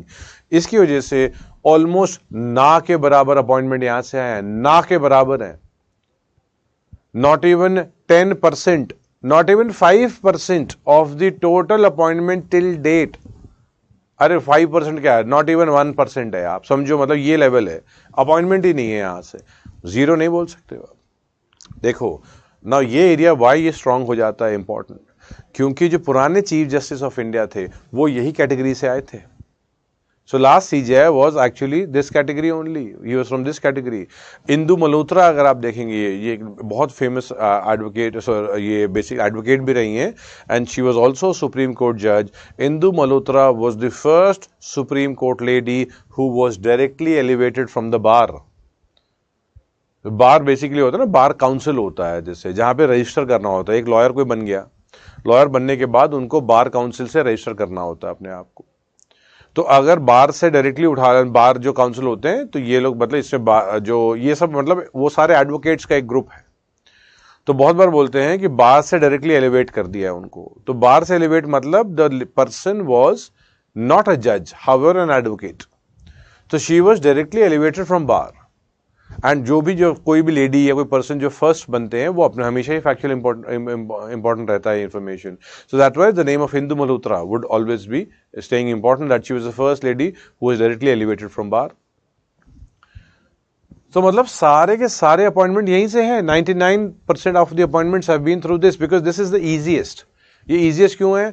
आपको high court के जजेस के देखने हैं judgements, आप ये देखेंगे कि 100 या 500 जजमेंट दे दिए, 500 में से how many judgements have been overruled by the supreme court? If the judgements have been overruled, इसका मतलब उनका जजमेंट गलत था। इफ द जजमेंट वाज मतलब एक्सेप्टेड एज द सेम और supreme court kept the same judgement, इसका मतलब वो तो बहुत सही जजमेंट देते हैं, वो तो बहुत ही राइट सही जगह में जाते हैं, तो इसलिए यही सारे अपॉइंटमेंट हो रहे होते हैं यहां से। ठीक है, नाउ वीव गॉट, अगर आप ये देखेंगे इसमें ये जो पोर्शन है ना, एक कभी कभी व्यू आता है that why distinguish jurist concept लिया। If we see civil and criminal cases, then no doubt that yes, ये जज होंगे या जो प्रैक्टिसिंग एडवोकेट होंगे या प्रैक्टिसिंग लॉयर जो होंगे, मतलब वो लोग बेटर समझ सकते हैं सिविल एंड क्रिमिनल लॉ को। हाउएवर कॉन्स्टिट्यूशनल लॉ में somebody there could be a professor who may be researching for the past 20 years on constitutional law, हो सकते हो constitutional law of the world पे रिसर्च कर रहे हो सकते हो ह्यूमन राइट्स पे रिसर्च कर रहे हो, मतलब उनका डोमेन ऑफ एक्सपर्टाइज बहुत सही हो एक जगह पे हो सकता है, एंड वो हो सकता है वही पूरा रिसर्च कर रहे हो। मेजोरिटी इज फंडामेंटल राइट्स पे रिसर्च कर रहे हो, maybe they been researching on fundamental rights only, and not only in India, पूरी दुनिया के फंडामेंटल राइट्स पे चेक कर रहे होंगे, एंड उनका इंटरप्रिटेशन एक अलग लीग का आता है, बिकॉज जुडिशरी को इंटरप्रिटेशन की एक लिमिट दी जाती है, that because they have to think from the एक अग्रीड, उनकी लिमिट बहुत ज्यादा है। हाउएवर लॉज रूल्स रेगुलेशंस पे रिस्ट्रिक्ट होकर उनको काम करना होता है ना। ये जो प्रोफेसर जो होंगे ये तो उस पर रिस्ट्रिक्ट नहीं है, ये तो अलग ही इंटरप्रिटेशन लेके जा सकते हैं। Because of this their depth, breadth and outlook on any issue ये बहुत डिफरेंट लेवल का होता है। इसी की वजह से इस कॉन्सेप्ट ऑफ डिस्टिंग्विश्ड जूरिस्ट को ये लिया गया था। मतलब ओरिजिनल कॉन्स्टिट्यूशन का जो ड्राफ्ट था उसमें there was no provision of distinguished jurist. However later on consideration, मतलब एक ड्राफ्ट बना उसमें नहीं था, जब कंसिडर कर रहे थे फिर उठाया तो फिर बोला नहीं डिस्टिंग्विश्ड जूरिस्ट कॉन्सेप्ट को भी लेके आओ। It's not unique to India कि सिर्फ डिस्टिंग्विश्ड जूरिस्ट है, आप यूएस में देख लो, यूरोप में देख लो, डिस्टिंग्विश्ड जूरिस्ट है कॉन्सेप्ट वहां पे। यूरोप में फेलिक्स फ्रैंकफुर्टर, रूथ्स जिन्सबर्ग जो है ये लोग प्रोफेसर्स रहे हैं हार्वर्ड के, कोलंबिया यूनिवर्सिटी के। यूरोप में तो जैसे कॉन्स्टिट्यूशनल कोर्ट ऑफ जर्मनी, वहां तो बड़ा कॉमन हो जाएगा कि आपको सुप्रीम कोर्ट का जज जो होगा पता लगा प्रोफेसर है वो यूनिवर्सिटी का।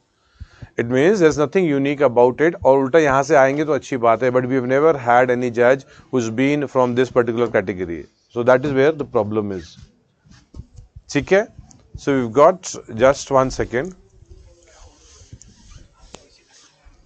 ठीक है, so this is what the aspect is. लिखिए इसको, आप लिखिए क्वालिफिकेशन के लिए। एक तो आ जाएगा, पहला लिखिए 5 ईयर हाई कोर्ट जज, 5 ईयर हाई कोर्ट जज। ठीक है, नेक्स्ट लाइन पे लिखिए 10 years advocate of high court, 10 years high court advocate.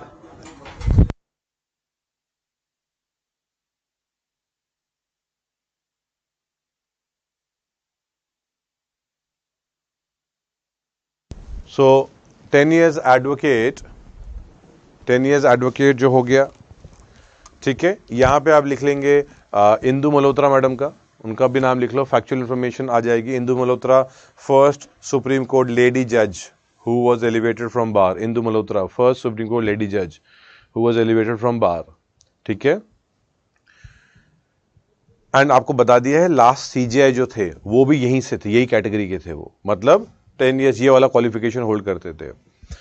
दूसरी बात, he was not the first CGI जो इस कैटेगरी से आए थे, ये सेकंड सीजीआई थे जो इस कैटेगरी से आए थे। तो पहला सीजीआई आप पता करेंगे कि कौन सी कैटेगरी से पहला सीजीआई आया था।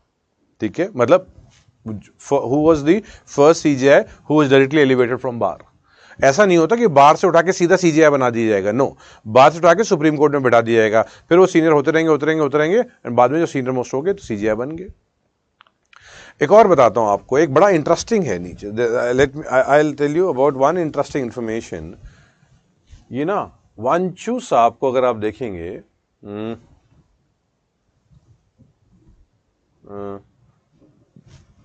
कहां गए,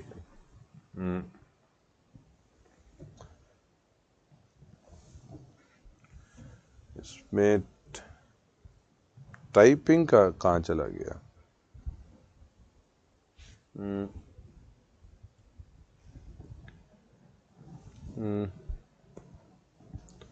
नॉट एबल टू टाइप, ठीक है। There is a person, he is Wanchu, ठीक है, WANCHOO, आप इसको चेक कर सकते हैं, या पोस्ट क्लास में आपको दिखाऊंगा मैं, चलो ब्रेक के बाद I will see what the system, why I am not able to type in this system. However आप वो लिख लो, आप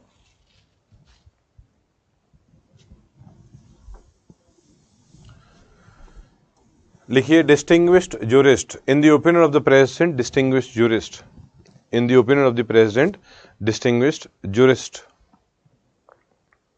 ठीक है।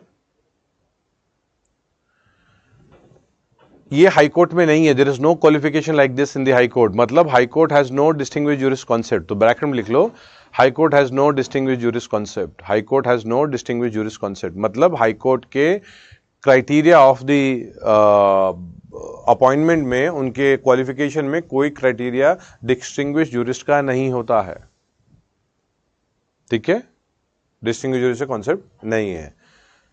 हाई कोर्ट में ये भी सेम नहीं है बेटा, ये आप चेक करेंगे, this is what I want you to check, so that supreme court and high court का कंफ्यूजन नहीं रहेगा, ठीक है। एक दो लाइन क्या लिखिए, राइट ऑन आफ्टर 1-2 लाइन,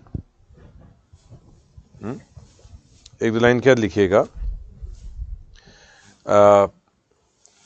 एक सब हेडिंग लिख लो, जूरिस्ट, जूरिस्ट, ठीक है, जूरिस्ट लिखिए, right on, there was no provision, there was no provision in the draft constitution,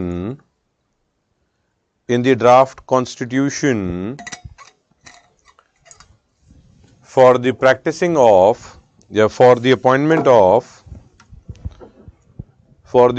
of non-practicing lawyers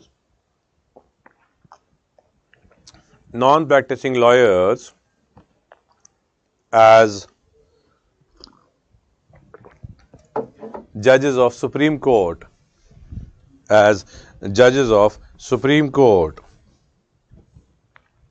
Next line, it was during the consideration stage, of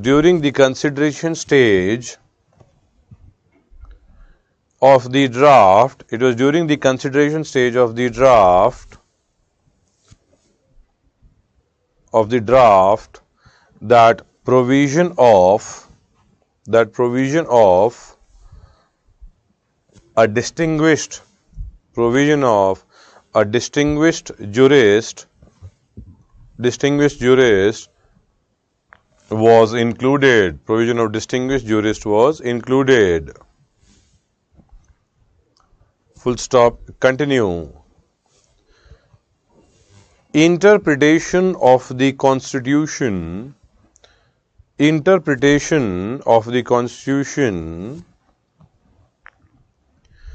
is one of the main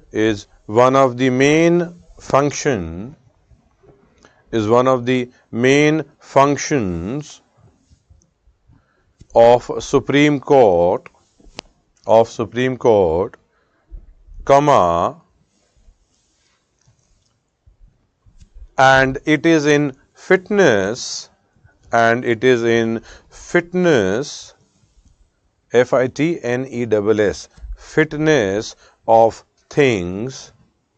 fitness of things, that the Constitution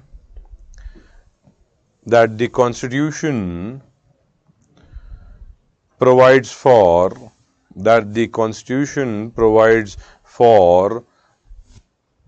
the appointment of distinguished jurist,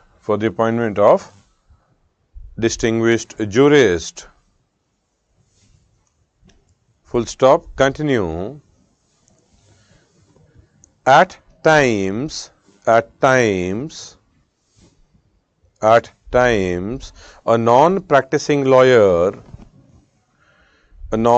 non-practicing lawyer judge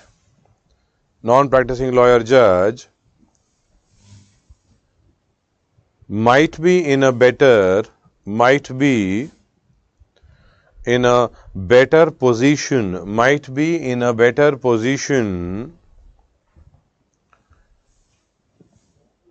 because of his depth, breadth and outlook.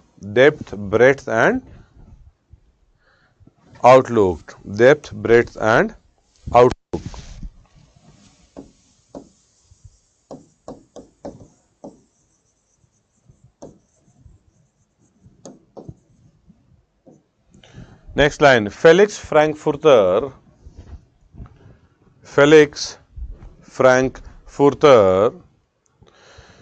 was a teacher of law. Felix Frankfurter was a teacher of law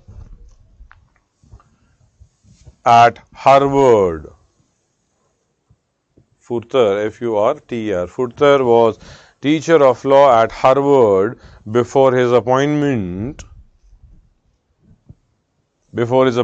in U.S. Supreme Court. Full stop. Next line. In most of the superior courts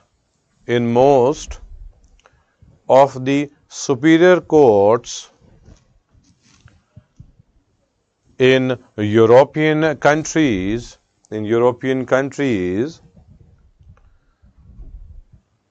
such as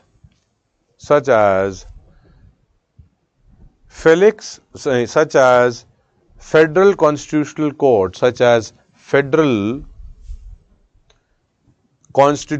Court of Germany, comma, many members of the courts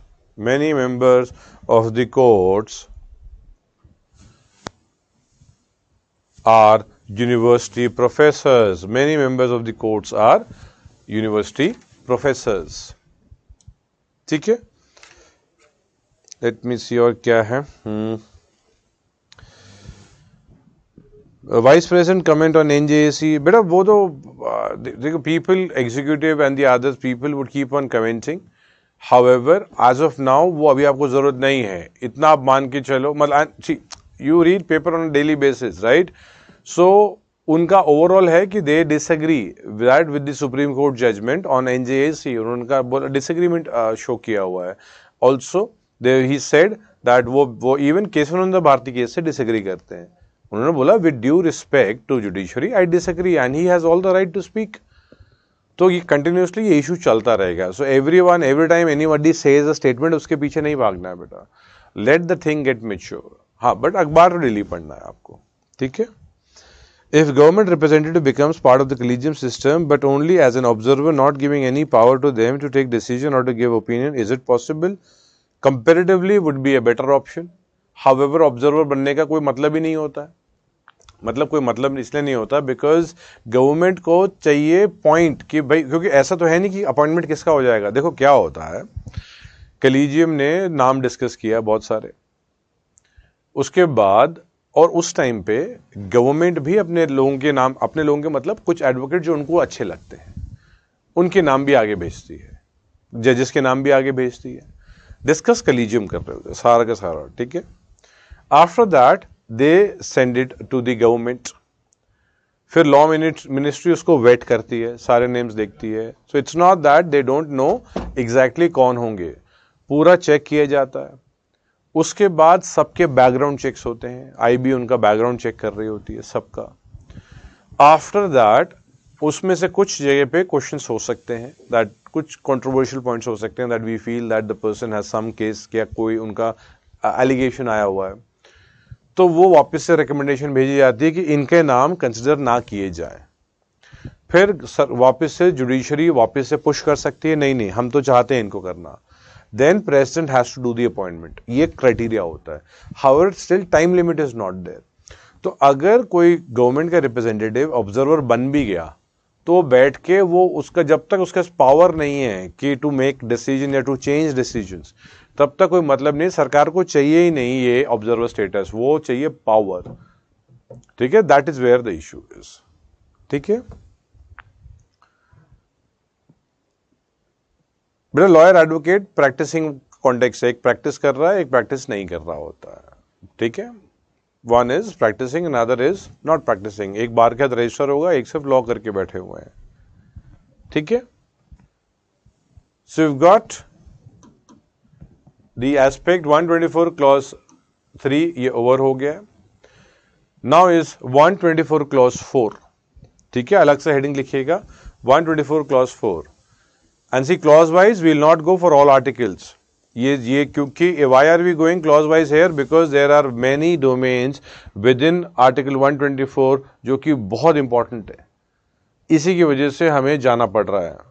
otherwise only in laws हम लोग एक में जाते रहेंगे। हाँ, there are places where we have to go in clause wise, कहीं पे नहीं जरूरत होगी। एज ऑफ नाउ चलो ये देखते हैं बेटा 124 क्लॉज 4। एक तो आप उसके सामने लिख लीजिए रिमूवल, रिमूवल। ठीक है, रिमूवल ऑफ सुप्रीम कोर्ट जज। ठीक है, रिमूवल ऑफ सुप्रीम कोर्ट जज। ब्रैकेट में लिख लो same for high court, write on in the bracket same for high court. मतलब don't think that same for high court लिखा है तो दैट इज हाई कोर्ट के लिए 124 क्लॉज 4 होगा। No, High Court would have another article for itself. However, if I am not giving you the article, it means you don't have to mug it up. However, you will check it. देख तो लेंगे आप। You have to read the original constitution, means जो currently जो लिखा होगा। जैसे 124 clause 4 talks about the removal of Supreme Court judge. ठीक है ना, इसमें clause 5 also we need to understand, साथ में समझना पड़ेगा। However, पहले एक बार समझने की कोशिश करें। कौन रिमूव करेगा? Who will remove the Supreme Court judge? तो भाई रिमूव करेंगे प्रेसिडेंट साहब। मतलब removal of the supreme court जज is done by the president and removal of high court जज is also done by president. इस पे कोई डाउट नहीं है कि वो गवर्नर साहब इसमें आ रहे हैं कि नहीं आ रहे। No, it's only the supreme court के, मतलब high court supreme court both is done by the president. Removal की बात है, अपॉइंटमेंट भी दोनों का सेम ही है, प्रेसिडेंट, बट अपॉइंटमेंट का कलीजियम डिफरेंट है। नाउ मतलब कैन प्रेसिडेंट रिमूव एनीबडी? जो मर्जी है किसी को भी हटा देंगे वो सुप्रीम कोर्ट जज, हाई कोर्ट जज? नहीं नहीं नहीं। क्या होगा? पार्लियामेंट एक एड्रेस को पास करेगी। कोई चीज आप मान लो, कोई चीज लिख के दे दी है, सब लोग बोले हाँ हाँ हाँ हम अग्री करते हैं। अब वैसा समझो आप लेमैन के अंडरस्टैंडिंग के लिए। पार्लियामेंट इसको पास करेगी, मतलब लोकसभा राज्यसभा। देखो parliament means Lok Sabha, Rajya Sabha and the president. Parliament के पार्ट आएंगे, लोकसभा, राज्यसभा एंड प्रेसिडेंट, तीनों लोग जो हैं पार्ट होते हैं। तो पार्लियामेंट क्या करेंगी? इसको पास करेगी। बट पार्लियामेंट में मतलब ईच हाउस इंडिविजुअली पास करेगा।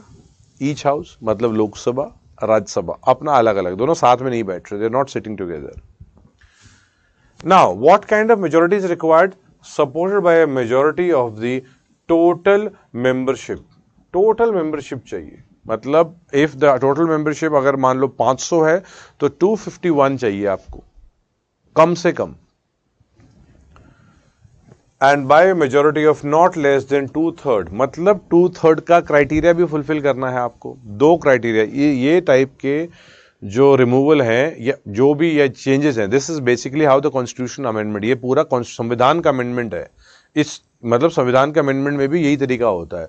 टोटल मेजॉरिटी 2/3, मतलब 50% + 1 of the total majority and not less than 2/3 present and voting, ये दोनों। मतलब प्रोसीजर बहुत डिफिकल्ट बनाया हुआ है। संविधान को अमेंडमेंट करने वाला procedure equivalent is removal of the supreme court and high court जज। ये एक अलग लीग की ऑटोनॉमी एंड कॉन्फिडेंस प्रोवाइड करता है कि मुझे निकाल नहीं सकते यार आराम से, और बहुत अच्छी बात है। ठीक है, 2/3 of the members of that house present and voting and has been presented to the president, ठीक है, in the same session। इसके ऊपर हमें एक सेपरेटली अभी डिस्कस करना पड़ेगा, सेम सेशन वाला।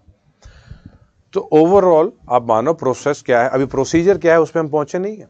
अब मानो लोकसभा राज्यसभा दोनों जो होगी पास करेगी एक एड्रेस को, कि भाई ये एड्रेस है, दोनों ने वो मेजॉरिटी जो है वो आपको याद करनी पड़ेगी।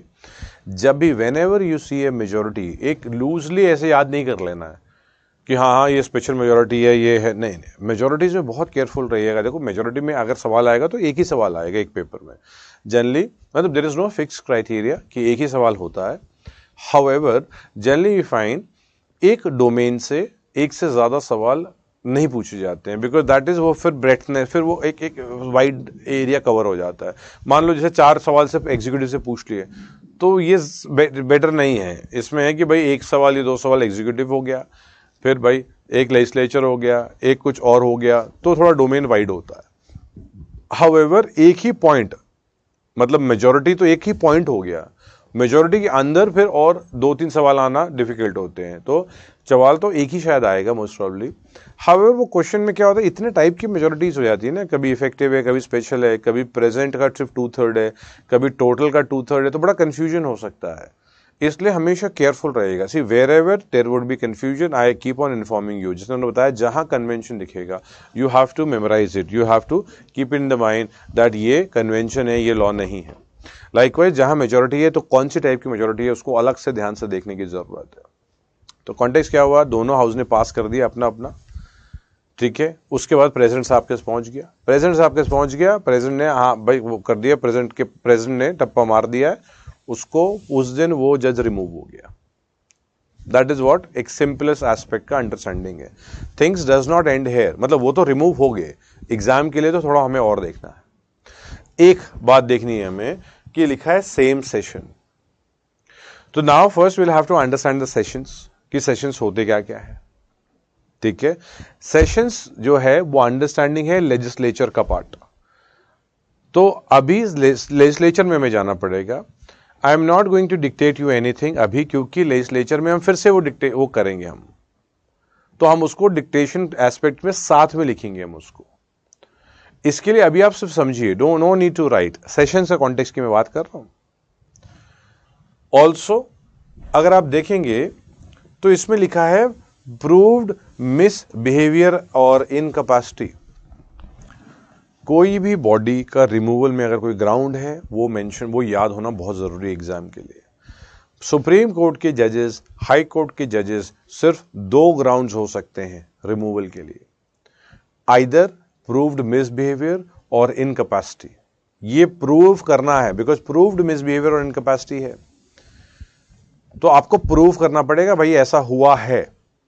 मतलब अगर कभी क्वेश्चन आएगा सुप्रीम कोर्ट जजेस can be removed on the grounds, and पहला लिखा है वायलेशन ऑफ द कॉन्स्टिट्यूशन, दूसरा ऑप्शन है proved misbehaviour, third is incapacity, तो आपको अज्यूम ये clear cut violation of the constitution हटा देना है। अजम्पशन तो होता है कि yes violation of the constitution means वो how can supreme court violate, तो आदमी को निकाल देना चाहिए। However, violation of the Constitution is not a ground for removal of Supreme Court judge or High Court judge. Violation of the Constitution is the ground for the removal of the President. President को remove करना है तो violation of the Constitution is the ground, and that is the only ground for the President.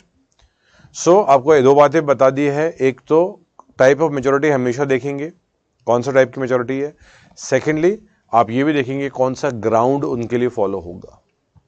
यहां पे ground है proved misbehaviour और incapacity, ठीक है।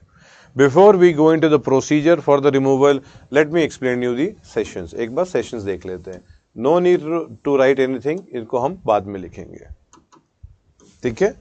अगर हम sessions को देखते हैं, we've got budget session, we've got monsoon, we've got winter.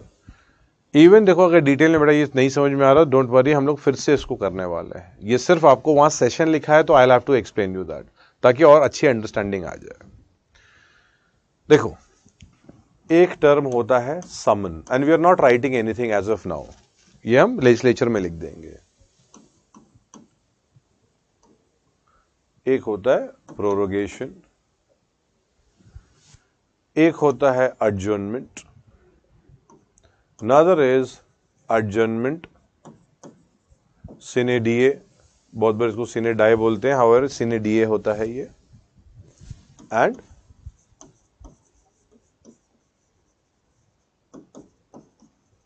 dissolution, ठीक है। ये जिससे आपको टर्म्स में समझा रहा हूं, समन मतलब आप, you are actually calling the house, आप हाउस को बुला रहे हो, यहां समन हो रहा है, ठीक है, मतलब हाउस को बुलाया गया, तो you will say that the house has been summoned.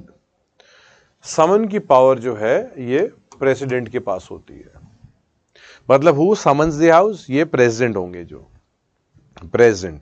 Sessions की बात है, सेशंस बीच में अगर समन किया जा रहा है नॉर्मल बुलाने के लिए तो वो स्पीकर भी कर सकता है वो, बट सेशन को समन जब बुला किया जाएगा तो क्या है, वो प्रेसिडेंट साहब करेंगे, ठीक है। प्रोरोगेशन मतलब क्या होता है, प्रोरोगेशन मतलब एंडिंग ऑफ अ सेशन, आपको एंड करना है सेशन को, दैट इज प्रोरोगेशन। समन हो गया प्रेसिडेंट, तो एंड भी प्रेसिडेंट से ही कराओगे आप, तो ये भी प्रेसिडेंट साहब करते हैं, ठीक है। सो समनिंग ये पीटी के हिसाब से आता है, डोमेन लिखेंगे तो हम बाद में, हाउएवर आपको भी समझा रहा हूं, तो पीटी में आता है who summons the session, president, who prorogues the session, president. Prorogue मतलब खत्म हो गया सेशन, सेशन हैज एंडेड, ठीक है।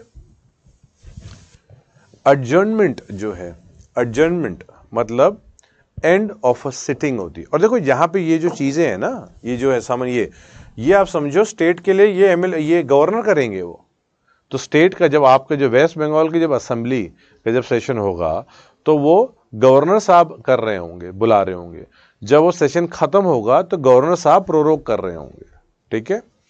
एडजर्नमेंट क्या होता है, ये एडजर्नमेंट क्या होता है, एंड ऑफ अ सिटिंग होता है, एक सिटिंग को एंड कर दिया। एंड ऑफ अ सिटिंग मतलब लंच ब्रेक होगी, अभी हमारी ब्रेक होगी, ठीक है, 1 बजे। अगर आप समझो असेंबली में ब्रेक हो रही है, वो बोले लंच ब्रेक है, तो वो करेंगे house is adjourned. Ending of a sitting होती है, सिटिंग जब भी सिटिंग, कोई मल्टीपल रीजंस हो सकते हैं, it could be fight, assembly में लड़ाई होगी, ठीक है, या असेंबली को वेल में लोग आगे, वेल होता है जहां पे स्पीकर जो बैठते हैं वो बिल्कुल वो पोर्शन उनके पास, उसको वेल बोला जाता है, उसके पास अगर आगे हैं वो, तो वो भी इशू होता है, बहुत हल्ला कर रहे होते हैं। तो इशू क्या है कि अगर अनरूली बिहेवियर है, हाउस की प्रोसीडिंग ही चलने नहीं दे रहे, बहुत बार होता है कागज वगैरह उठा के फेंकने लग जाते हैं, बहुत बार शाउटिंग करते हैं, चिल्लाते हैं, प्रोसीडिंग चलने नहीं देते हैं, तो क्या बोलते हैं, हम हाउस को स्थगित करते हैं, we are adjourning the house.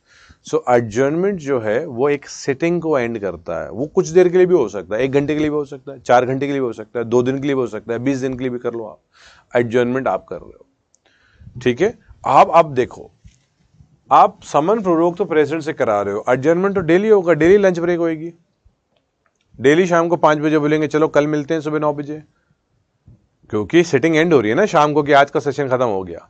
Friday को बोलेंगे चलो बाय बाय, मंडे को सुबह मिलेंगे, right. So the point is that we have got so many things जो कि डेली होगी, तो क्यों प्रेसिडेंट को डिस्टर्ब करोगे आप, प्रेसिडेंट साहब को नहीं डिस्टर्ब करेंगे, तो ये कौन करेगा, स्पीकर करेंगे ये, ठीक है।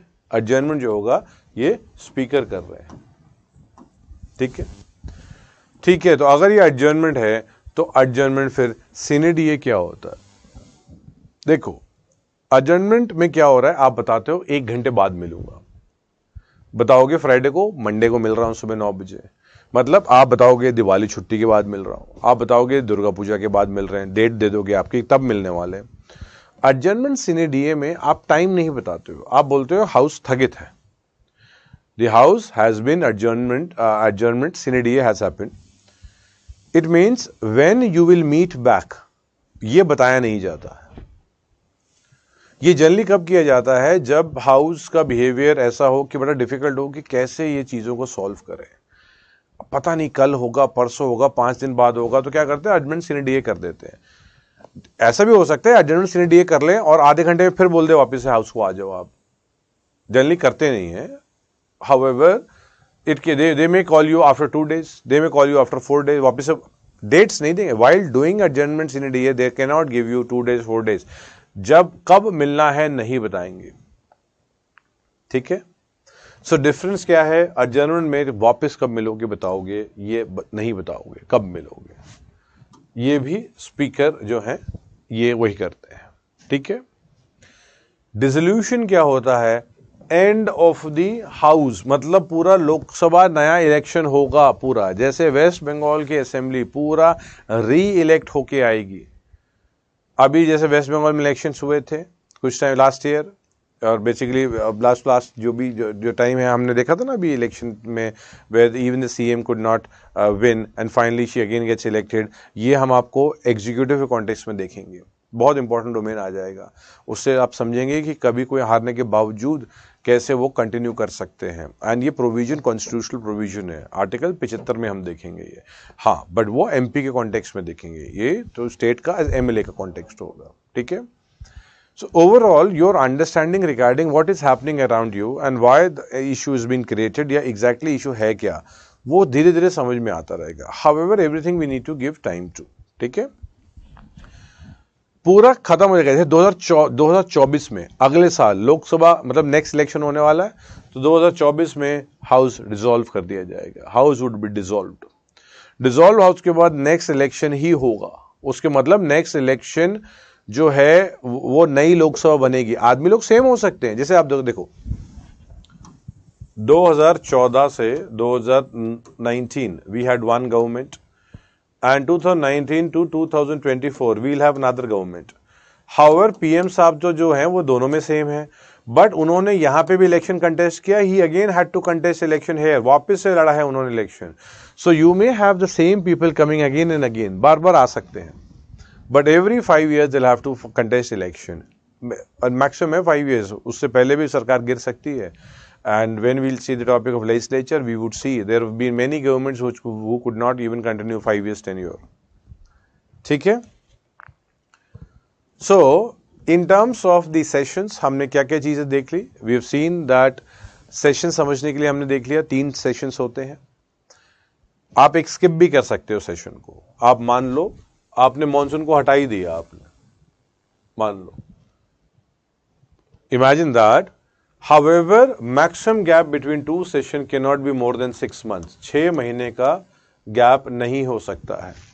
हाउस को 2 बार बैठना जरूरी है। So if you will actually skip the monsoon session, तो आप देखोगे कि फिर विंटर सेशन तो जल्दी बुलाना पड़ेगा। 6 महीने से ज्यादा गैप नहीं हो सकता, इसलिए मॉनसून सेशन स्किप नहीं होगा। तो बजट एंड मॉनसून तो मिलेगा। विंटर को है जंप कर सकते हैं, क्योंकि विंटर अगर आप सेशन देखेंगे तो यहाँ के बाद क्या होता है, फिर जनवरी के पास, मतलब आप समझो आप इसको थोड़ा सा जुलाई अगस्त तक चला जाएगा, तो सितंबर अक्टूबर नवंबर दिसंबर जनवरी, ठीक है, इन फेब 6वां महीना हो गया, तो 6वें महीने में आपका अपने आप हो गया, तो अगस्त तक आपने इसको खींच लिया। कभी कभी मतलब कुछ भी कर सकते हो आप, बट 6 महीने के अंदर 2 बार मिलना, मतलब maximum gap between 2 sessions is और can not be more than 6 months। However सारे सेशंस हो जरूरी नहीं होते, यही बस ये रूल फॉलो करना 6 महीने का पक्का होता है। तो हमने क्या देख लिया? Summon done by the president, summon means और the governor, summon means calling of the session, prorogation means end of the session, जब एंड होगा उसके बाद ही नया सेशन स्टार्ट हो सकता है। ऐसा if the house does not prorogue new session can not start, क्योंकि एंड करोगे तभी तो नया सेशन स्टार्ट होगा, तो पुराना सेशन नहीं खत्म होगा इफ यहां पे प्रोरोगेशन नहीं हुआ। ठीक है, आप मानो एग्जाम्पल, आप मानो कि बजट सेशन ऐसे बोल रहा हूं कि 30 जैन को खत्म हो रहा है, एग्जाम ऐसा हो नहीं रहा है, I am just saying that. And एक मतलब अगर आप 30 अप्रैल आप ऐसे पकड़ लो कि स्टार्ट क्या हो रहा है, मॉनसून, ऐसे ही रफ नंबर ले रहा हूं। अब मानो यह सेशन स्टार्ट हुआ, हाउएवर 30 जैन को हाउस इज नॉट प्रोरोग्ड, मान लो नहीं, एडजर्नमेंट सी ने डीए कर दिया कि भाई ठीक है बिना बताए अभी घर जाओ आप। चलते चलते टाइम आ गया यहाँ पे, और यहाँ पे 30 अप्रैल टाइम आ गया। हाउएवर आप फिर आके बैठ गए यहाँ पे, हाउस को वापस से बैठ के आप कंटिन्यू कर रहे हो, तो ये चल बजट ही सेशन रहा है। You can't call it a monsoon session because the session has not been prorogued. Session prorogue होगा, उसके बाद ऐसा हो सकता है आज प्रोरोग करो, फिर आपने दूसरे हाउस को अगले दिन बुला दिया कि चलो आप आ जाओ, वो फिर से प्रेजेंट करेंगे, मतलब आज प्रोरोग करेंगे कल फिर से बुला लेंगे। However for a new session to start, earlier session has to end, earlier session has to be prorogued. ये भी सीख लिया हमने, ठीक है, ये सब लेजिस्लेचर का पार्ट है। वैसे एडजर्नमेंट मतलब ending of a sitting, adjourn speaker करते हैं। एडजर्नमेंट सीने DA means adjust you and the sitting without telling कि वापस कब मिलना है। डेली हो सकता, मतलब एडजर्नमेंट सीएनडीए डेली नहीं होता है, एडजर्नमेंट डेली होता है सीएनडीए में कि इसलिए वो भी स्पीकर को दे दिया है क्योंकि ज़्यादा पॉसिबिलिटी हो सकती है एडजर्नमेंट सीएनडीए की, एक सेक्शन में 10 बार हो जाए, कोई पता नहीं है हमें। Prorogation dissolution means life of the house ends, पूरी लाइफ खत्म हो जाएगी, हाउस ही खत्म हो जाएगा, वो फिर से इलेक्शन होना जरूरी है, ठीक है। तो this is what the basic idea is about session, ठीक है। We would continue post the break, break के बाद हम लोग कंटिन्यू करेंगे, ठीक है। हाँ बेटा, वो राज्यसभा में भी चल रहा होता है, सेम ही सेशन चल रहे होते हैं, ठीक है। हाउस जब बैठ रहा होता है तो ये सिमिलर सेशन चल रहे होते हैं, ठीक है, दोनों हाउस में। हाउएवर लेजिस्लेचर को हम बाद में देखेंगे, ठीक है। So will take a break, class मतलब 1 घंटे के बाद मिलते हैं, ठीक है बेटा, ओके, थैंक यू।